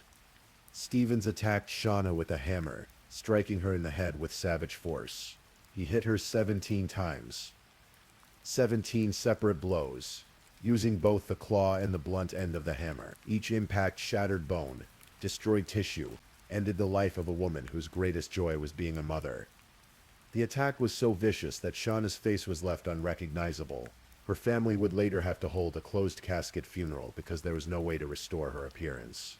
Shauna TFA, 46 years old, cocktail waitress, mother, daughter, friend, a woman who'd made people smile for a living, died alone on her apartment floor, murdered by a stranger for $600. Because that's what Stevens ultimately received. Not the $5,000 George had promised. Not the $20,000 that prosecutors would later say George had offered. $600. Less than the cost of a nice dinner in the city where Shauna had worked. George's plan, such as it was, relied on the murder looking like a random break-in. 2 weeks before Shauna's death, there had been an actual break-in at her apartment. Someone had forced their way in, and Shauna had reported it to police. George was counting on investigators connecting the two events, seeing a pattern, a random criminal returning to finish what they'd started. But George had made a critical mistake in his planning. He'd underestimated the Las Vegas Metropolitan Police Department. On the morning Shauna died, George put on a performance. He called 911, his voice strained with what seemed like grief and shock. "I think I need to report a break-in and a murder," he told the dispatcher. My wife is on the floor, bloody, stiff, not moving." When detectives arrived, George repeated his story. He'd come to pick up Madison for his custody time. He'd found the door ajar. He'd walked inside and discovered Shauna's body. He was devastated, he said. He wanted to die, he said. But there was something off about George's demeanor, something that made the detectives take notice. He was too calm in some moments, too emotional in others. The grief not quite landing right, and then there was the truly disturbing detail. George had walked his 8-year-old daughter into that apartment. Prosecutors would later argue that he knew exactly what Madison would see, that he knew Shauna was dead inside, that he deliberately exposed his own child to the sight of her mother's murdered body. Whether he did this for alibi purposes or for some darker reason, we may never fully understand, but Madison saw her mother that day, saw what violence had done to her, and that image is something the little girl will carry for the rest of her life. Detectives began interviewing George at the scene, and immediately he became their prime suspect. Of course he did. In cases where a woman is murdered, investigators always look at the intimate partners first, because statistically that's where the danger comes from. George was separated from Shauna, was facing a divorce that would impact his finances, had access to her apartment, and had discovered the body. Every red flag was waving. But George had been clever. He had an alibi. He'd been at work pulling a 24-hour shift at the fire station. He couldn't have physically committed the murder himself. The timeline didn't work, so if George was involved, he had to have had help. Detectives began pulling phone records, retracing George's movements, looking for connections. And that's when Noel Stevens' name came up. The phone records showed those 87 calls between George and Stevens in the month before the murder. That was highly unusual. Why would a firefighter be calling a homeless handyman that many times? Detectives brought Stevens in for questioning. At first, Stevens denied everything. Sure, he knew George. He'd done some odd jobs for him, but he had nothing to do with any murder. Detectives weren't buying it. They kept pressing, and then they arrested Stevens on an unrelated charge. Possession of a controlled substance with intent to sell. They had him in custody, and they had time to build their case. Meanwhile, George was spiraling. He knew the police were closing in. He knew Stevens was in custody and might talk. In the days after the murder, George tried frantically to reach Stevens by phone, calling him repeatedly, getting no answer. He'd even bought a gun, which prosecutors would later suggest was meant to silence Stevens permanently. But Stevens was already in jail beyond George's reach, and the walls were closing in. On October 11th, 2012, less than 2 weeks after Shauna's murder, George got into his Ford F-250 pickup truck and drove it into a concrete retaining wall at over 80 miles per hour. The crash was catastrophic. George survived, but with serious injuries. Prosecutors would later argue that it was a botched suicide attempt, that George had tried to kill himself rather than face arrest and prosecution. But George didn't die, and the case against him only grew stronger, because by then Stevens had started talking, faced with overwhelming evidence and a murder charge. Stevens admitted everything. He told detectives about the planning, the hammers, the promises of money. He described in horrifying detail how he'd killed Shauna, how many times he'd struck her, what George had told him to do. Stevens agreed to plead guilty and testify against George in exchange for a plea deal. He would admit to first-degree murder, robbery, and conspiracy charges, and in return he would avoid the death penalty. George TFA was arrested and charged with 8 counts, including first-degree murder with a deadly weapon, conspiracy to commit murder, robbery, and burglary. The trial began in August 2015, nearly 3 years after Shauna's death. The prosecution presented a devastating case. They showed the jury surveillance footage of George and Stevens shopping together, buying hammers and knives in the days before the murder. They presented the phone records showing those 87 calls. They put Stevens on the stand, where he testified about the entire plot, describing how George had approached him, how they'd planned it together, how George had promised payment. Stevens told the jury about the night of the murder, how he'd waited for Shauna to be home alone, how he'd carried out the killing exactly as George had instructed. The evidence was circumstantial in some ways. There was no recording of George explicitly ordering the hit, no written contract for murder, but the pieces fit together too perfectly to be coincidence. The hammers, the phone calls, the timing, the money, the attempted suicide, all of it pointed to one inescapable conclusion. George TFA had hired Noel Stevens to kill his estranged wife. George's defense team argued that the prosecution hadn't proven their case. Beyond a reasonable doubt, they put George's sister on the stand as a character witness, painting him as a devoted father and public servant who could never do such a thing. But George himself never testified. His lawyers advised him to remain silent, which was his right. But it also meant the jury never heard his version of events, never saw him deny the charges directly. The trial lasted weeks. Shauna's family sat in the courtroom day after day listening to the details of how she died, seeing the evidence of George's betrayal laid out piece by piece. They'd trusted him once, welcomed him into their family, believed he loved Shauna. Now they understood he'd been planning her death for months. On September 30th, 2015, the jury reached their verdict. Guilty. Guilty on all counts. George TFA sat calmly as the verdict was read, showing no visible emotion, the same flat affect he displayed throughout the trial. On December 1st, 2015, George was sentenced to life in prison without the possibility of parole. The judge also sentenced him to additional consecutive sentences for the other charges, ensuring he would never see freedom again. Noel Stevens, who'd cooperated with prosecutors and pleaded guilty, received his own lengthy sentence, though not life without parole. He would be eligible for parole eventually, though whether he'll ever be released is another question. But that wasn't quite the end of the story. In July 2017, 5 years after Shauna's murder, something unexpected happened. George TFA, serving his sentence at Alley State Prison in Nevada, wrote a confession. It was buried inside a 107-page legal appeal, written in all capital letters, a rambling document that attempted to shift blame even as it admitted guilt. George claimed that prescription medications had clouded his judgment, that he hadn't been in his right mind when he planned Shauna's murder. He tried to minimize his responsibility, to explain away the inexplicable, but the confession, such as it was, changed nothing legally. He was already serving life without parole. The confession was perhaps meant for appeals purposes, or perhaps it was simply George's attempt to unburden himself, to put his version of events on record. But for Shauna's family, there was no comfort in it.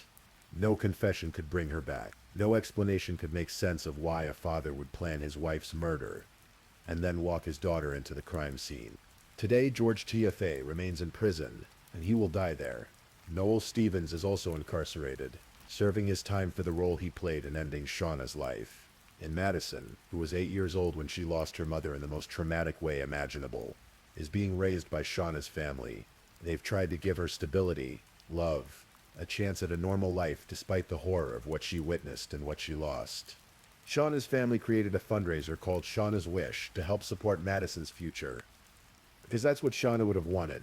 Everything she did, every late night at the Palms, every smile she forced when she was exhausted, was for her daughter, and even in death, even after everything was taken from her, Shauna's love for Madison endures through the family who is ensuring that little girl has the opportunities her mother dreamed of for her.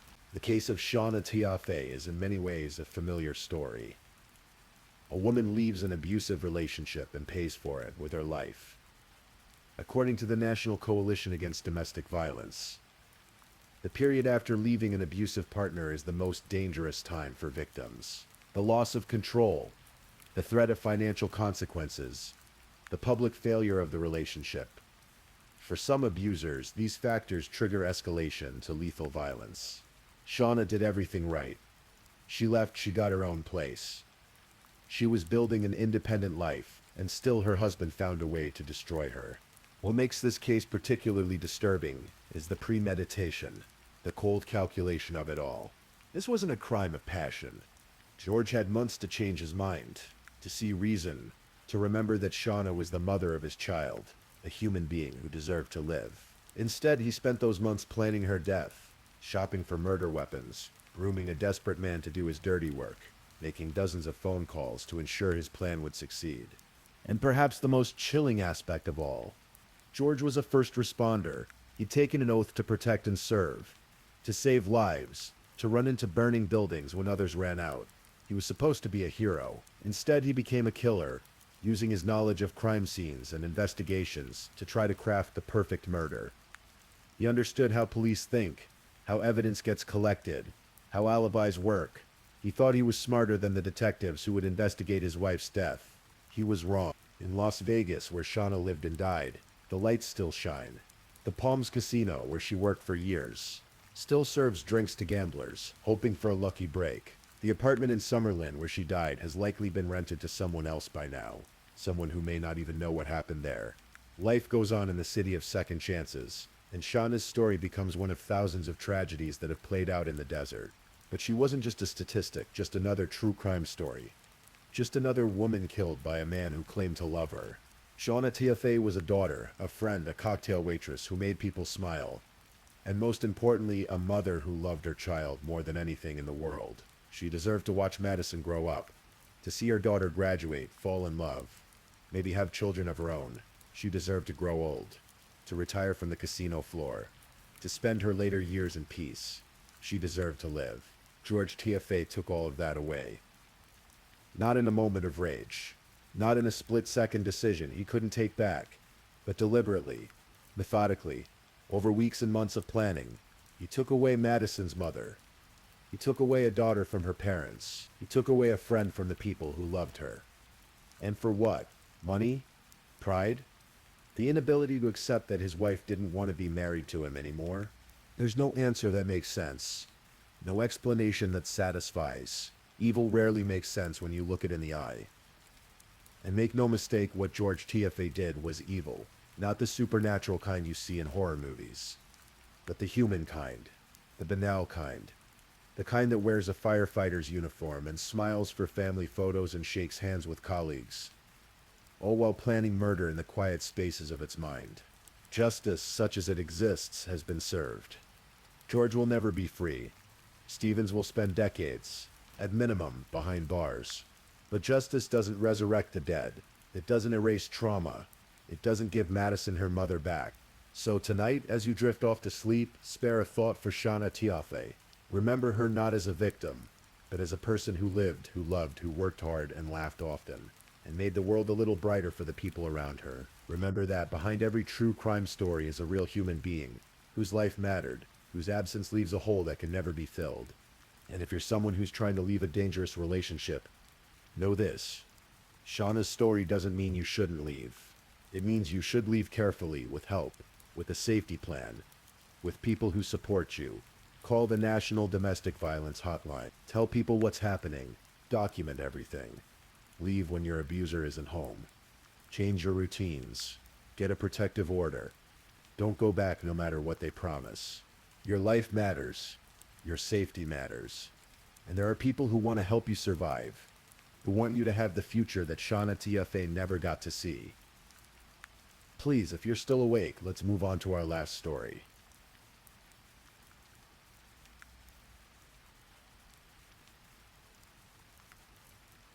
Story 5. On December 22nd, 2006, just 3 days before Christmas, Gary Gregory drove through the quiet streets of Wayne, Pennsylvania with a heart lighter than it had been in years. His sister Ellen was finally leaving her husband, after decades trapped in what family members described as a suffocating marriage. She had found the courage to say those 4 powerful words. "I don't want to do this anymore." Gary had promised to help. He paid for her divorce attorney, helped her look at apartments, and now he was coming to collect her and his 12-year-old niece, Olivia. They would spend Christmas at his home in Boston, and the next day they would celebrate Ellen's 50th birthday, a milestone she had never expected to reach in happiness, but one that now seemed to herald a new beginning. As he turned onto Forest Road, a tree-canopied lane in the affluent suburb of Upper Merion, Gary felt a rare sense of victory. He had saved his sister. But then he saw them. Police cars. An ambulance. Crime scene tape stretched across the familiar driveway. A patrolman approached. "Who are you?" "I'm the brother of the woman who lives in that house," Gary managed to say. "Your sister is dead." The words hung in the cold, December air. Someone drove him to the police station where a detective asked a question that would echo through the years to come. "Does your brother-in-law own a gun?" Ellen Gregory Robb had been beaten to death in her own kitchen while wrapping Christmas presents. The violence was so extreme that when first responders arrived, they initially believed her head had been torn apart by a shotgun blast at close range. But there was no gun. There was no intruder. There was only her husband, Raphael Robb, a renowned University of Pennsylvania economics professor and expert in game theory, the study of strategic decision-making. And in the days that followed, investigators would discover that Professor Robb had played the most calculating game of his life. Ellen Gregory was born to be a nurturer. The oldest of 3 children, she earned the nickname Little Mother after her father's sudden death when she was just 7 years old. Her father, a financial officer for an American company, had taken the family to live in Colombia, but diabetic shock claimed his life far too soon. The family returned to Pennsylvania, settling in Rosemont, where Ellen became the emotional anchor for her younger brothers, Art and Gary. "Whatever I might have needed," Gary would later recall, "I just remember that Ellen was always there to provide it for me. Food, hugs, Band-Aids. Ellen was there. She worked her way through the College of Textiles and Science, juggling multiple jobs including nannying to support herself. She even sent home her benefit checks from their father's death to help the family. In her early 30s, Ellen was petite, confident, and known throughout her social circle as the person who always knew where the next great party was. She was an extrovert in the purest sense, someone who drew energy from bringing people together. But Ellen had one overriding ambition that defined her adult life. She wanted to be a mother. Raphael Robb was her opposite in nearly every way. Born in Israel in 1950 to Holocaust survivors who never spoke of the horrors they endured, Robb was raised in an atmosphere of silence and stoicism. His father ran a tailoring shop and worked late into the night, pushing his son toward academic excellence as a path out of that life. Robb excelled. He earned a bachelor's degree in economics and mathematics from Hebrew University, Israel's most prestigious institution, before emigrating to the United States. At UCLA, he completed both a master's degree and a PhD in economics. By 1984, he had secured a coveted position at the University of Pennsylvania's Wharton School, where he specialized in game theory. Game theory is, at its essence, the mathematics of strategy.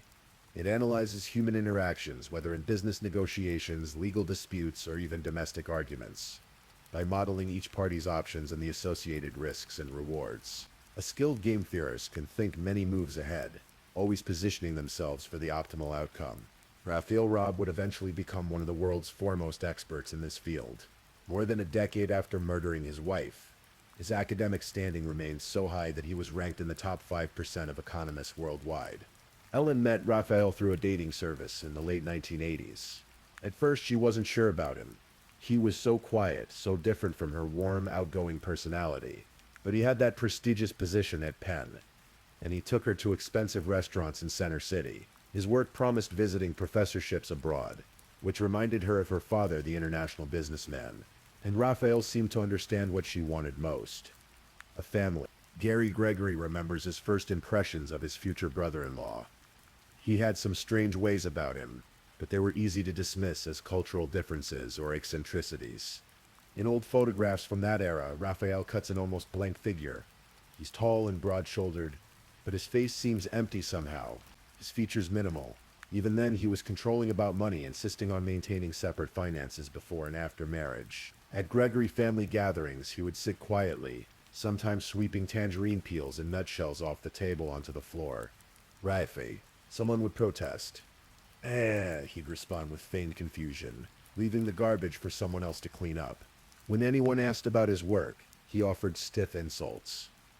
"It's deep," he would say in his heavily accented English.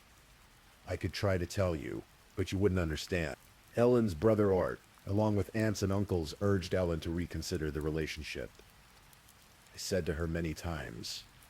Art would remember, "Do you really want to be with this person?" But Ellen would simply respond, "I love him." Her family had little choice but to support her decision. They married in 1990. The marriage showed cracks almost immediately. Ellen became pregnant in 1993, and Raphael left her. She lived throughout her pregnancy with her brother Art, who says Raphael showed up late for the birth of their daughter Olivia, and exclaimed, "She couldn't even give me a son." They reconciled, but the damage was done. Raphael and Ellen began sleeping in separate bedrooms. At Raphael's suggestion, Ellen gave up her career to become a stay-at-home mother. His attendance at family gatherings dwindled to almost nothing. Then in 1999, Raphael accepted a visiting professorship in Israel that would take the family abroad for an extended period. When they returned, something had fundamentally changed. Gary's wife, Kim, began overhearing disturbing things during phone conversations with Ellen. He'd call her a stupid piece of shit, Kim recalled.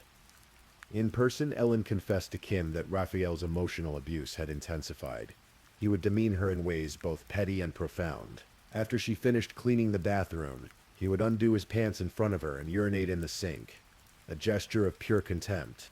By 2004, Gary knew his sister was in serious trouble. She began speaking in code during phone calls, rating her tension on a scale of 1 to 10 if Raphael was within earshot. That obviously suggests fear, Gary would later say. The family repeatedly asked Ellen if Raphael was physically abusive, but she always maintained that it was just emotional abuse, just insults.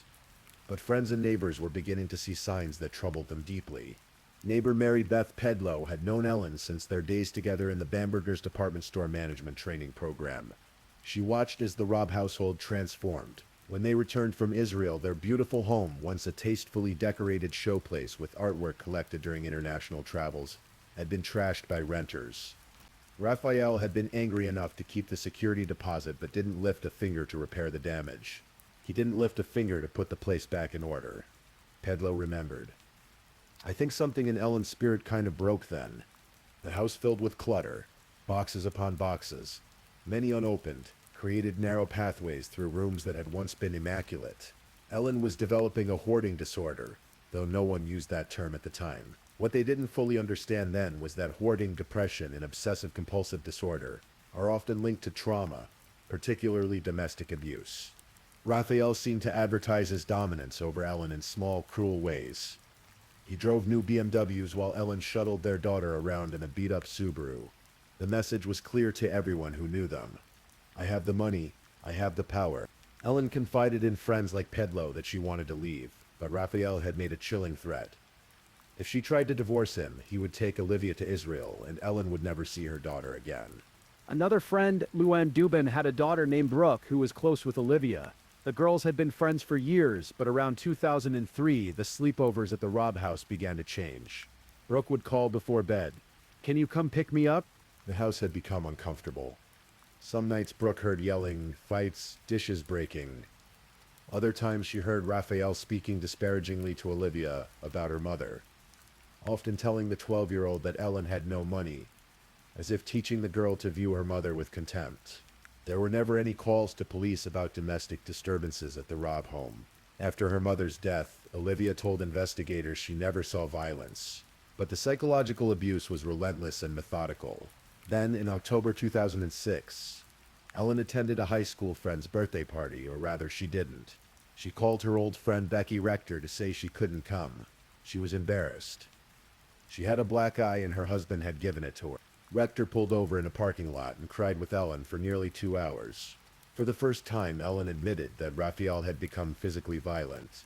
She suspected that his father in Israel had abused his mother, and that his father had never accepted Raphael's marriage to an American Gentile. Being around his father during that long visit had somehow unleashed something darker in Raphael. "You and Olivia can live with me," Rector pleaded. "Don't worry," Ellen said. "My brothers are taking care of me. I'm leaving him." In the fall of 2006, Ellen finally made her decision. During one of their coded phone conversations, she told Gary, "I don't want to do this anymore." Gary seized the moment. "Maybe you should go." Ellen raised the practical concerns that had kept her trapped for so long. Raphael controlled all the money. How would she pay for a divorce attorney without him knowing? How would she support herself and Olivia? "Don't worry about money," Gary told her. "I'll pay for the attorney. I'll get you and Olivia started in a new place." Gary kept his promise. He hired divorce attorney Al Shamtub, who advised Ellen that she could expect about $4,000 a month from Raphael for perhaps as long as 15 years, potentially totaling $600,000. They even found her an apartment, a rental for $1,550 a month where she and Olivia could start fresh. Ellen began shopping differently, buying pots, pans, sheets, towels, all the things you need to furnish a new home. These items added to the clutter in the house, but they represented something Raphael didn't understand. Hope. Friends noticed the change in Ellen immediately. She seemed lighter, happier. She told me she was leaving Rafi with this light in her eyes. Luann Dubin remembered. She wanted Olivia to see there was a better way of living. I was like, Ellen is back. But Ellen didn't know what experts in domestic violence understand all too well. An abused partner is never in more danger than in the window between deciding to leave and getting fully away. That window from the moment the partner says, "I'm leaving," until about a year after they've established their independence, is when they face the greatest risk of violence, even death. Ellen Gregory Robb was squarely in that window on December 22nd. That morning began like many others in the Robb household. Raphael would later claim that he and Ellen argued about holiday plans. She and Olivia were supposed to travel to Boston to spend Christmas with Gary and celebrate Ellen's 50th birthday. According to Raphael, he was concerned they would overstay and Olivia would miss school when classes resumed. What Raphael didn't mention in his initial story was that Ellen had already met with her divorce attorney. The papers were being prepared. His control over her was slipping away, along with a significant portion of his wealth. Olivia left for school. The house was quiet except for the couple and their small dog, Copper, a Shih Tzu who normally had the run of the house. Ellen was in the kitchen, wrapping Christmas presents. The pen she was using to write gift tags was poised in her hand. What happened next would be disputed in the years to come, but the physical evidence told a story of unspeakable violence. Someone struck Ellen Gregory Robb with tremendous force, then struck her again, and again, and again. The weapon, later believed to be a crowbar or chin-up bar, crushed her face so completely that it became concave, creating a bowl that filled with blood. Her features were obliterated. Multiple lacerations cleaved through skin and bone. 2 of her fingers were crushed as she tried desperately to defend herself. The pen she'd been holding snapped in her hand. Blood spattered across the floor, the kitchen cabinets, and even the ceiling. When first responders arrived, they were certain they were looking at a shotgun wound. Nothing else could explain the catastrophic damage to Ellen's head. But forensic pathologist Ian Hood discovered something unexpected when he examined the body. There was no buckshot, no gunpowder residue. The wounds were caused by repeated blunt force trauma with a long, thin object.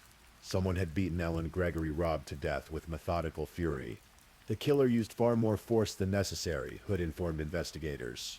This was a sign that the killer knew the victim intimately. More than that, the killer hated her. At approximately 12:30 in the afternoon, Raphael Robb called the local police precinct. Notably, he did not call 911. "I just came home and found my wife murdered on the kitchen floor," he told the dispatcher. "Her head is cracked." That word "cracked" would become one of the most damning pieces of evidence against him. It was a peculiar way to describe what appeared to be a shotgun wound. but it was the exact word that would describe what forensic pathologist Hood would discover. Ellen's skull had been cracked open by repeated blows. When police arrived, Raphael spoke freely. He constructed a timeline for them. He'd last seen Ellen around 8:30 that morning. She was wrapping gifts in the kitchen while Olivia got ready for school. After Olivia left, Raphael ran errands, stopping in Chinatown for fruit, going to a Wawa near Penn for soda, dropping off grades at the university. He said he arrived home around noon. He discovered Ellen on the kitchen floor.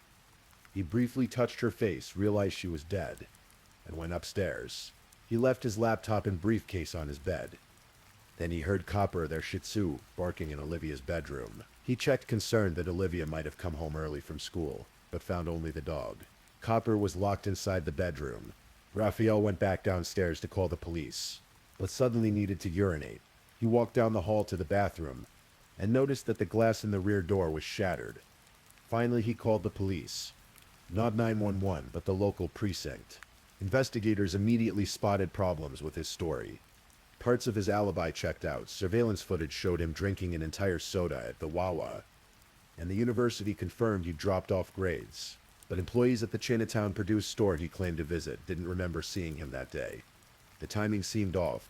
And then there was the supposed break-in. The shattered glass lay in perfect shards on the floor. If an intruder had broken the glass to enter, they would have crushed it underfoot. The break-in was obviously staged. But the most peculiar detail was the dog. Copper, who normally had complete freedom to roam the house, had been locked in Olivia's bedroom. There were no bloody paw prints anywhere in the house. No blood on Copper at all. District Attorney Bruce Castor, who visited the crime scene the day after the murder, understood the significance immediately. In his long career prosecuting homicides, he'd been to many murder scenes involving family pets. They walk in, especially a family pet, right in the blood. Castor would later explain, to check on the master to see what's wrong. Then they track the blood all over the place. The absence of bloody paw prints suggested only two possibilities. Either Raphael had killed his wife in a spontaneous attack, and then, in the aftermath, cleaned himself and secured the dog before it could investigate, or he had planned the murder and locked the dog away beforehand. As detectives David Gershonik and Drew Marino dug deeper, Raphael's story developed more holes. He claimed the marriage was loveless, but denied that divorce was imminent. Gary Gregory quickly contradicted that claim, explaining that he'd hired his sister's divorce attorney and helped her find an apartment. Raphael acknowledged sleeping in a separate bedroom from Ellen, but portrayed himself as a long-suffering husband dealing with a mentally ill wife. He described Ellen's hoarding, her depression, her obsessive-compulsive tendencies. He painted a picture of himself as a patient, rational man trying to hold together a deteriorating household. But Gary was talking to Ellen's friends and learning a very different story. He was hearing about the emotional abuse, the financial control, the contempt, the black eye. Ellen had shown up with 2 months before her death. I had this sense that the whole thing had been like a puzzle, Gary would remember. And it was like Ellen gave everyone different pieces. And when you put them together, it was so obvious how bad it had been for her. The family asked Gary to wear a wire and try to get Raphael to slip up. Gary agreed, setting his feelings aside. He even hugged his brother-in-law in a hotel parking lot. If I ever had any doubts, they were gone. Gary said, "When I put my arms around him, there was no feeling there, and I knew he killed Ellen." Raphael attended Ellen's funeral, the chief suspect milling among the mourners in a cardigan and slacks, not even wearing black. He jumped in among the pallbearers, grabbing a handle of his wife's coffin with one hand while holding a cup of coffee in the other. During the wake, he broke down over the closed casket with what observers described as tearless sobbing. "Oh, Ellen," he shouted. "I can't believe it. What will I do without you?" Everyone watched because, as Gary's wife Kim remembered, there was no emotion in his voice. It was like he understood what he was supposed to do, but he didn't feel it. But Raphael stuck to his story. He never slipped. And without direct physical evidence, no murder weapon, no blood on Raphael or in his car, no trace evidence linking him definitively to the crime, the investigation stalled. Investigators did discover one piece of evidence that was never fully explained in the criminal proceedings. In Raphael's car, they found a full-body protective suit and facial masks, the kind of gear you might wear for hazardous material work, or if you wanted to commit an extraordinarily bloody murder without leaving any trace evidence on yourself. The suit was still wrapped in its packaging, unopened, but its presence raised a disturbing question. Had Raphael purchased multiple suits? Had he used one to kill his wife and kept another wrapped as evidence of an innocent explanation? Raphael would later claim he bought the suit for painting work around the house, but investigators noted that the house was buried in clutter and boxes. Nothing suggested any recent or planned renovation work. On January 8th, 2007, roughly 2 weeks after Ellen's murder, District Attorney Bruce Castor charged Raphael Robb with first-degree and third-degree murder. The affidavit of probable cause laid out a motive and presented facts indicating premeditation. Ellen's divorce attorney confirmed she expected to receive significant alimony, potentially $600,000 over 15 years. She was preparing to leave Raphael and take their daughter with her. For a man who valued control above all else, who had spent years wielding money as a weapon to dominate his wife, this represented an intolerable loss. Money was the motive. The evidence was circumstantial but compelling. The staged break-in, the dog locked away, the constantly shifting timeline, the protective suit, the absence of any trace evidence despite the massive amount of blood at the scene. And there were Ellen's defensive wounds, her crushed fingers, the snapped pen in her hand, suggesting she'd fought for her life as her attacker continued to strike her. A first-degree murder conviction in Pennsylvania carried a sentence of life in prison. Under certain circumstances, it could even mean the death penalty. Raphael Robb hired criminal defense attorney Frank DeSimone, and not by accident.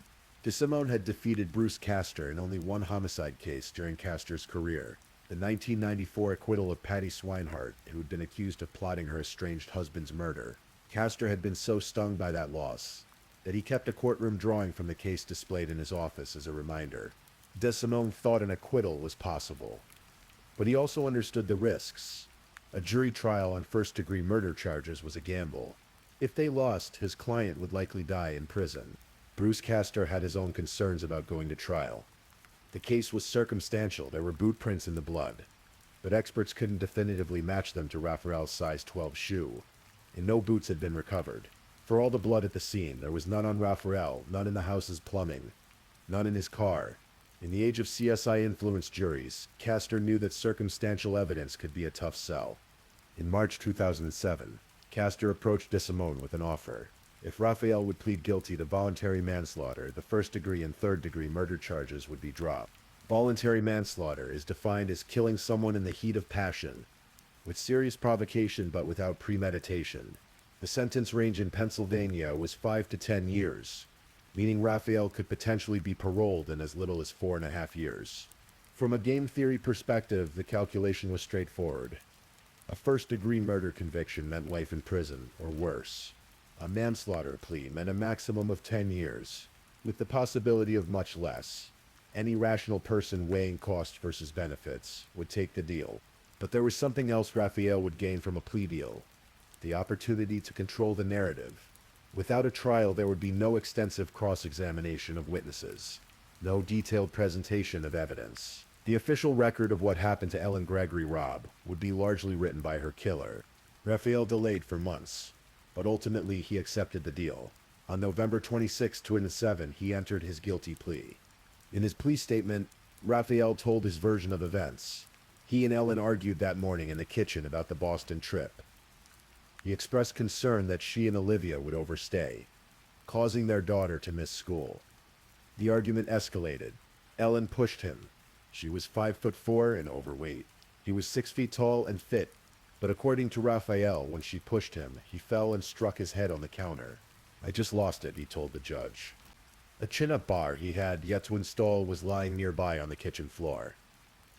He grabbed it and started swinging. He couldn't stop himself. The plea deal positioned Ellen as the provocateur, the one who turned a simple disagreement into a physical confrontation.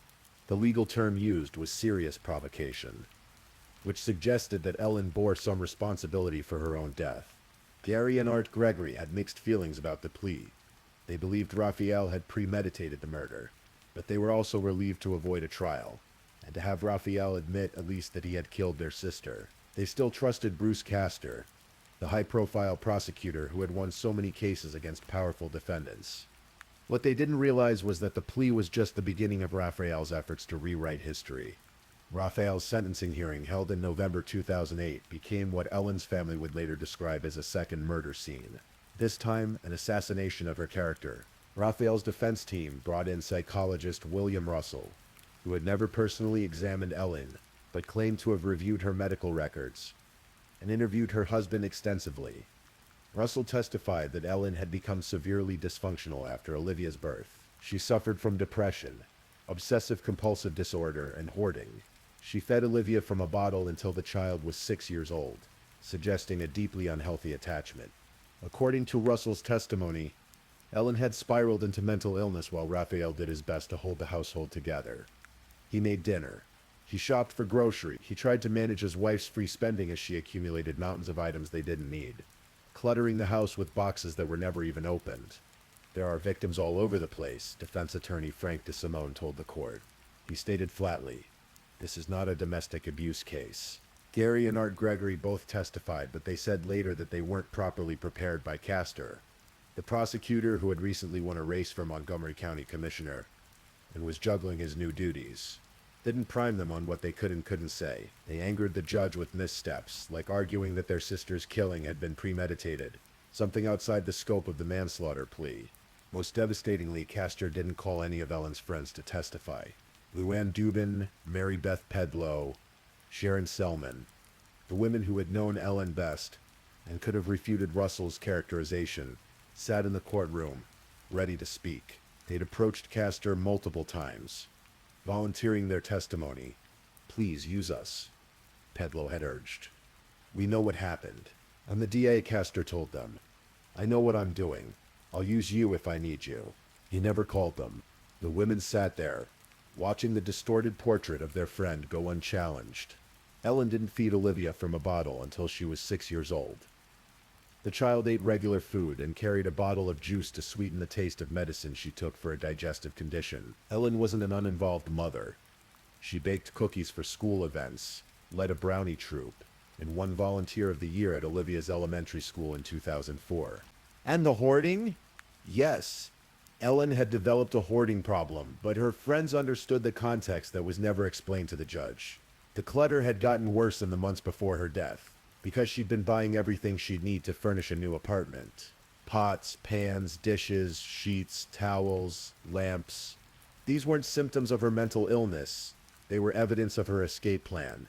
More importantly, research has consistently shown that mental health conditions like depression, OCD, and hoarding are often consequences of abuse, not precursors to violence. As Louise Howard, a professor at King's College Institute of Psychiatry, would explain in a later study, domestic violence can often lead to victims developing mental health problems, and people with mental health problems are more likely to experience domestic violence. But none of this context made it into the court record. Bruce Castor did make the obvious point that mental illness could never excuse murder, and he argued for a 20-year sentence. But Judge Paul Tressler was considering the defense narrative seriously. He seemed inclined toward a sentence on the lower end of the 5 to 10-year range for manslaughter, particularly given Raphael's diagnosis of thyroid cancer. Then Art Gregory produced a letter that would change the judge's calculation. Raphael had been calling Olivia from prison, trying to manipulate his 13-year-old daughter. The letter he sent her was chilling. "Hi, honey. Just to make it easier for you, I am enclosing a self-stamped, self-addressed envelope. All you have to do is print out pictures of you, make a copy of your report card, enclose them in the envelope, and drop it in a mailbox. In return, you will have your holiday gift coming to you in no time.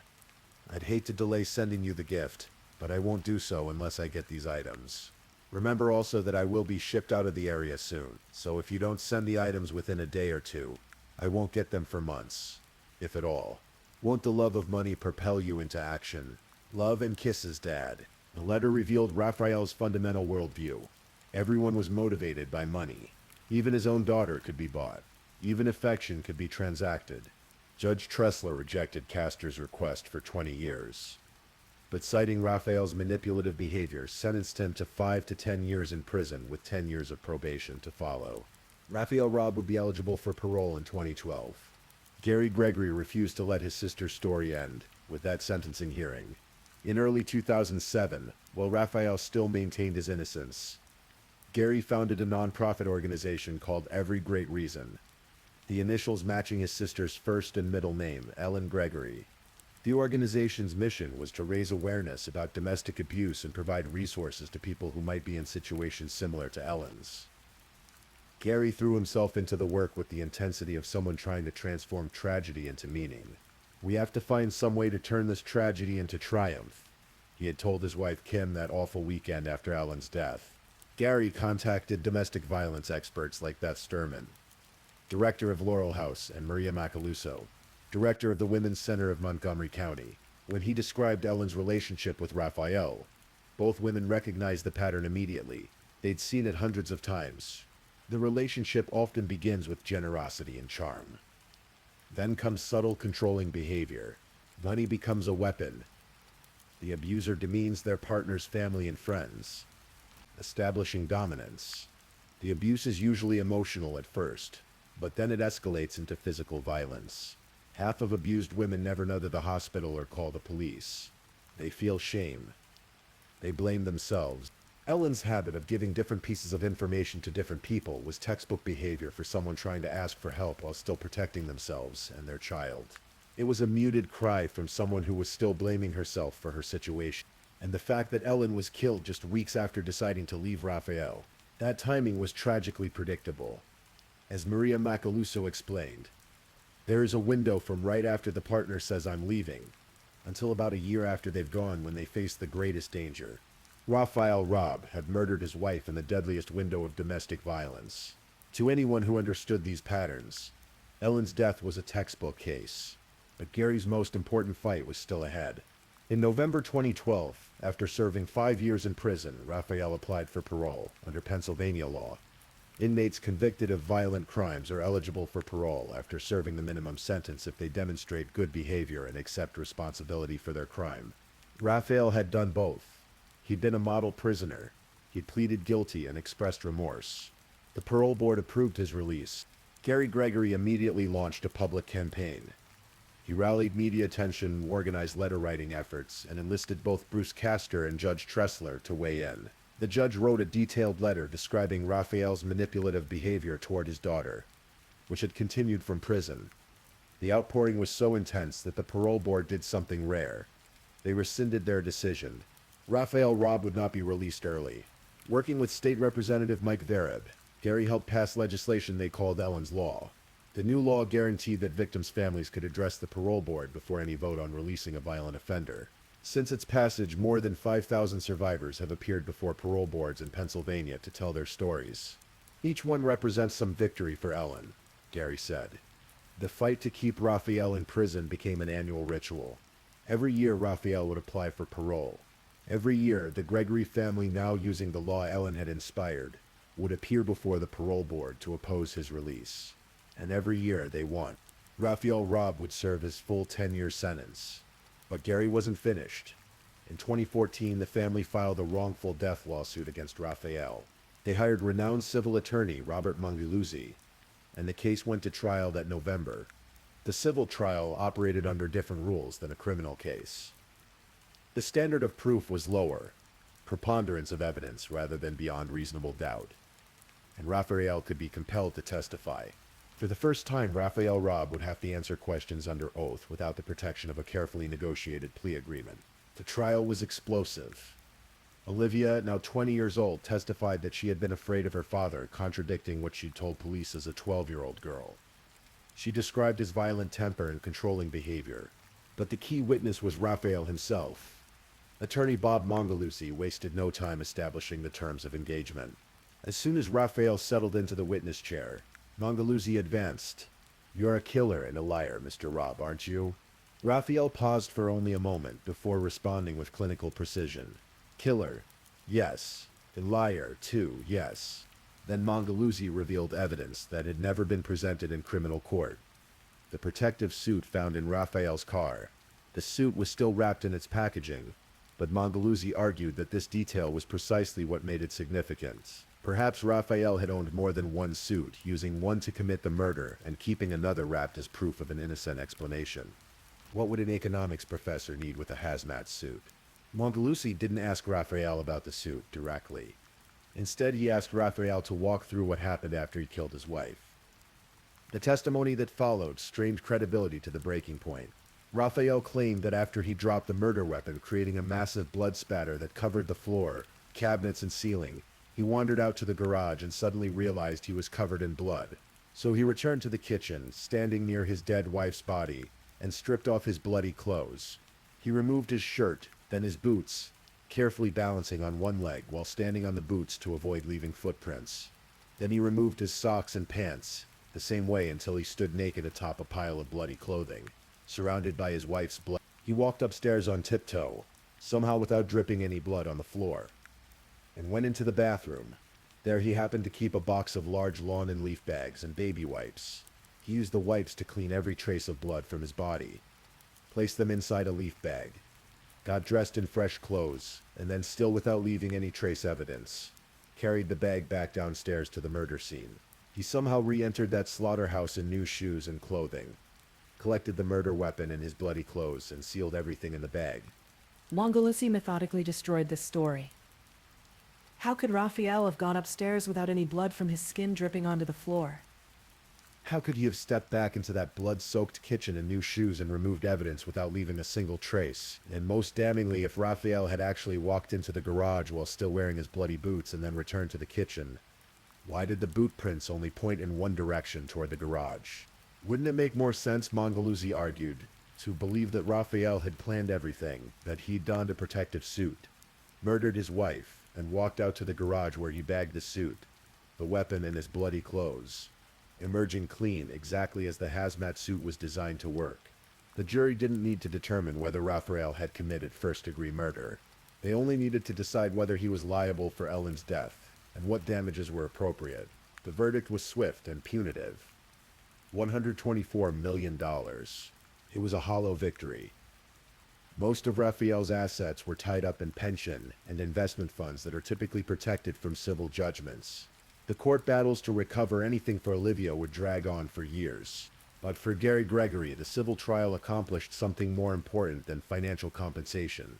It established in a court of record that Raphael Robb's story didn't hold up under scrutiny, that his carefully constructed narrative of a man who lost it in a moment of passion couldn't explain the evidence, that he had likely planned his wife's murder, not in a moment of rage, but with cold calculation. In January 2017, after serving his full 10-year sentence, Raphael Robb walked out of prison a free man. He was 66 years old. He settled in his second-floor apartment in a suburb of Pittsburgh, living in conditions remarkably similar to the house he'd shared with Ellen, cluttered, messy, with boxes and papers covering every surface. When a reporter visited him in April 2017, Raphael seemed vital and fit despite his cancer diagnosis years earlier. He spent 20 minutes talking before declaring he wanted the conversation to be off the record. He was considering his options, he explained. There could be a book, a movie, various considerations. He vehemently denied ever hitting Ellen and rejected all claims of emotional abuse from friends and family. He pointed out that Becky Rector never actually saw the bruises. Ellen described, only heard about them over the phone. He claimed the protective suit was for painting work around the house. About other details, his memory suddenly failed. He couldn't remember whether he and Ellen kept separate bank accounts or when exactly he locked the dog in Olivia's bedroom. But what revealed Raphael most clearly was his response to a question about Ellen's brothers. The reporter asked why he thought Gary and Art continued to oppose his parole applications, continued to speak to the media, continued to fight against him year after year. They keep showing up, Raphael said, with evident frustration, going to the media, complaining about me. Why would they still be so angry? What's in it for them? You would think they would move on with their lives. We should all move on with our lives. He even suggested that their efforts to keep him in jail were part of a calculated strategy, that they were building their civil case by posing as mourners when what they really wanted was money. The reporter asked a simple question. Do you ever think that maybe the brothers just hate you because you killed their sister? Raphael paused, considering the question from his game theorist perspective, weighing motivations and outcomes. He said in a high-pitched exhalation, staring into the distance. That could be. They want to cause me pain. But what does that actually accomplish? It is the money. That is the motivation that makes the most sense to me. In that moment, Raphael Robb revealed everything about how he viewed the world. Love, loyalty, grief, justice. These weren't real motivations in his calculations. They didn't fit into his equations. The only variable that made sense to him, the only currency he truly understood, was money. He could never comprehend that Gary and Art Gregory fought for their sister simply because they loved her, because her life mattered, because her story deserved to be told truthfully. Game theory teaches us that every human interaction can be modeled as a strategic game where rational actors pursue optimal outcomes. Raphael Robb spent his career studying these models, analyzing negotiations, teaching students how to think several moves ahead. And in his own life, he seemed to apply those principles with ruthless efficiency. When his wife threatened to leave him, taking half his wealth and his daughter, he eliminated the threat. When investigators came, he staged a burglary and constructed alibis. When he faced first-degree murder charges, he negotiated a plea deal that minimized his prison time and allowed him to control the narrative. When he was sentenced, he expressed remorse and behaved as a model prisoner. He secured early parole consideration. And when that failed, he served his time and emerged. By the cold mathematics of cost-benefit analysis, Raphael Robb achieved a remarkably favorable outcome. He killed his wife, served only 10 years, and retained most of his wealth. His academic reputation, incredibly, remains intact. As of years after the murder, he was still ranked in the top 5% of economists in the world. But game theory, for all its mathematical elegance, fails to account for something fundamental about human existence. It can model transactions, but not meaning. It can predict outcomes, but not understand value. It can calculate costs, but not comprehend the weight of a life. Ellen Gregory Robb was 50 years old when she died. She never got to see her daughter graduate from high school or college. Never got to walk Olivia down the aisle or meet her grandchildren. Never got to experience the freedom she'd been planning, the life she'd been building in her mind, the future that seemed so close she'd already started buying sheets and dishes for her new apartment. Her brothers lost their sister, their little mother, the person who had held their family together after their father died.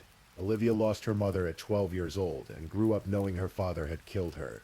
The friends who loved Ellen carry the weight of wondering if they could have done more, said more, understood the danger more clearly. And what did Raphael Robb gain? 10 years of freedom that he's spent living alone in a cluttered apartment, estranged from his daughter, fighting legal battles over money, unable to comprehend why Ellen's brothers won't move on. He won his game, but the prize was isolation and a legacy of horror. In the end, the game theorist miscalculated the most important variable of all.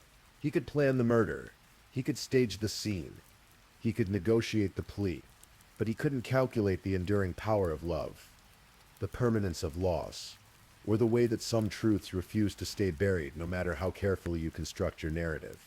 Ellen Gregory Robb's name lives on in a law that helps protect victims.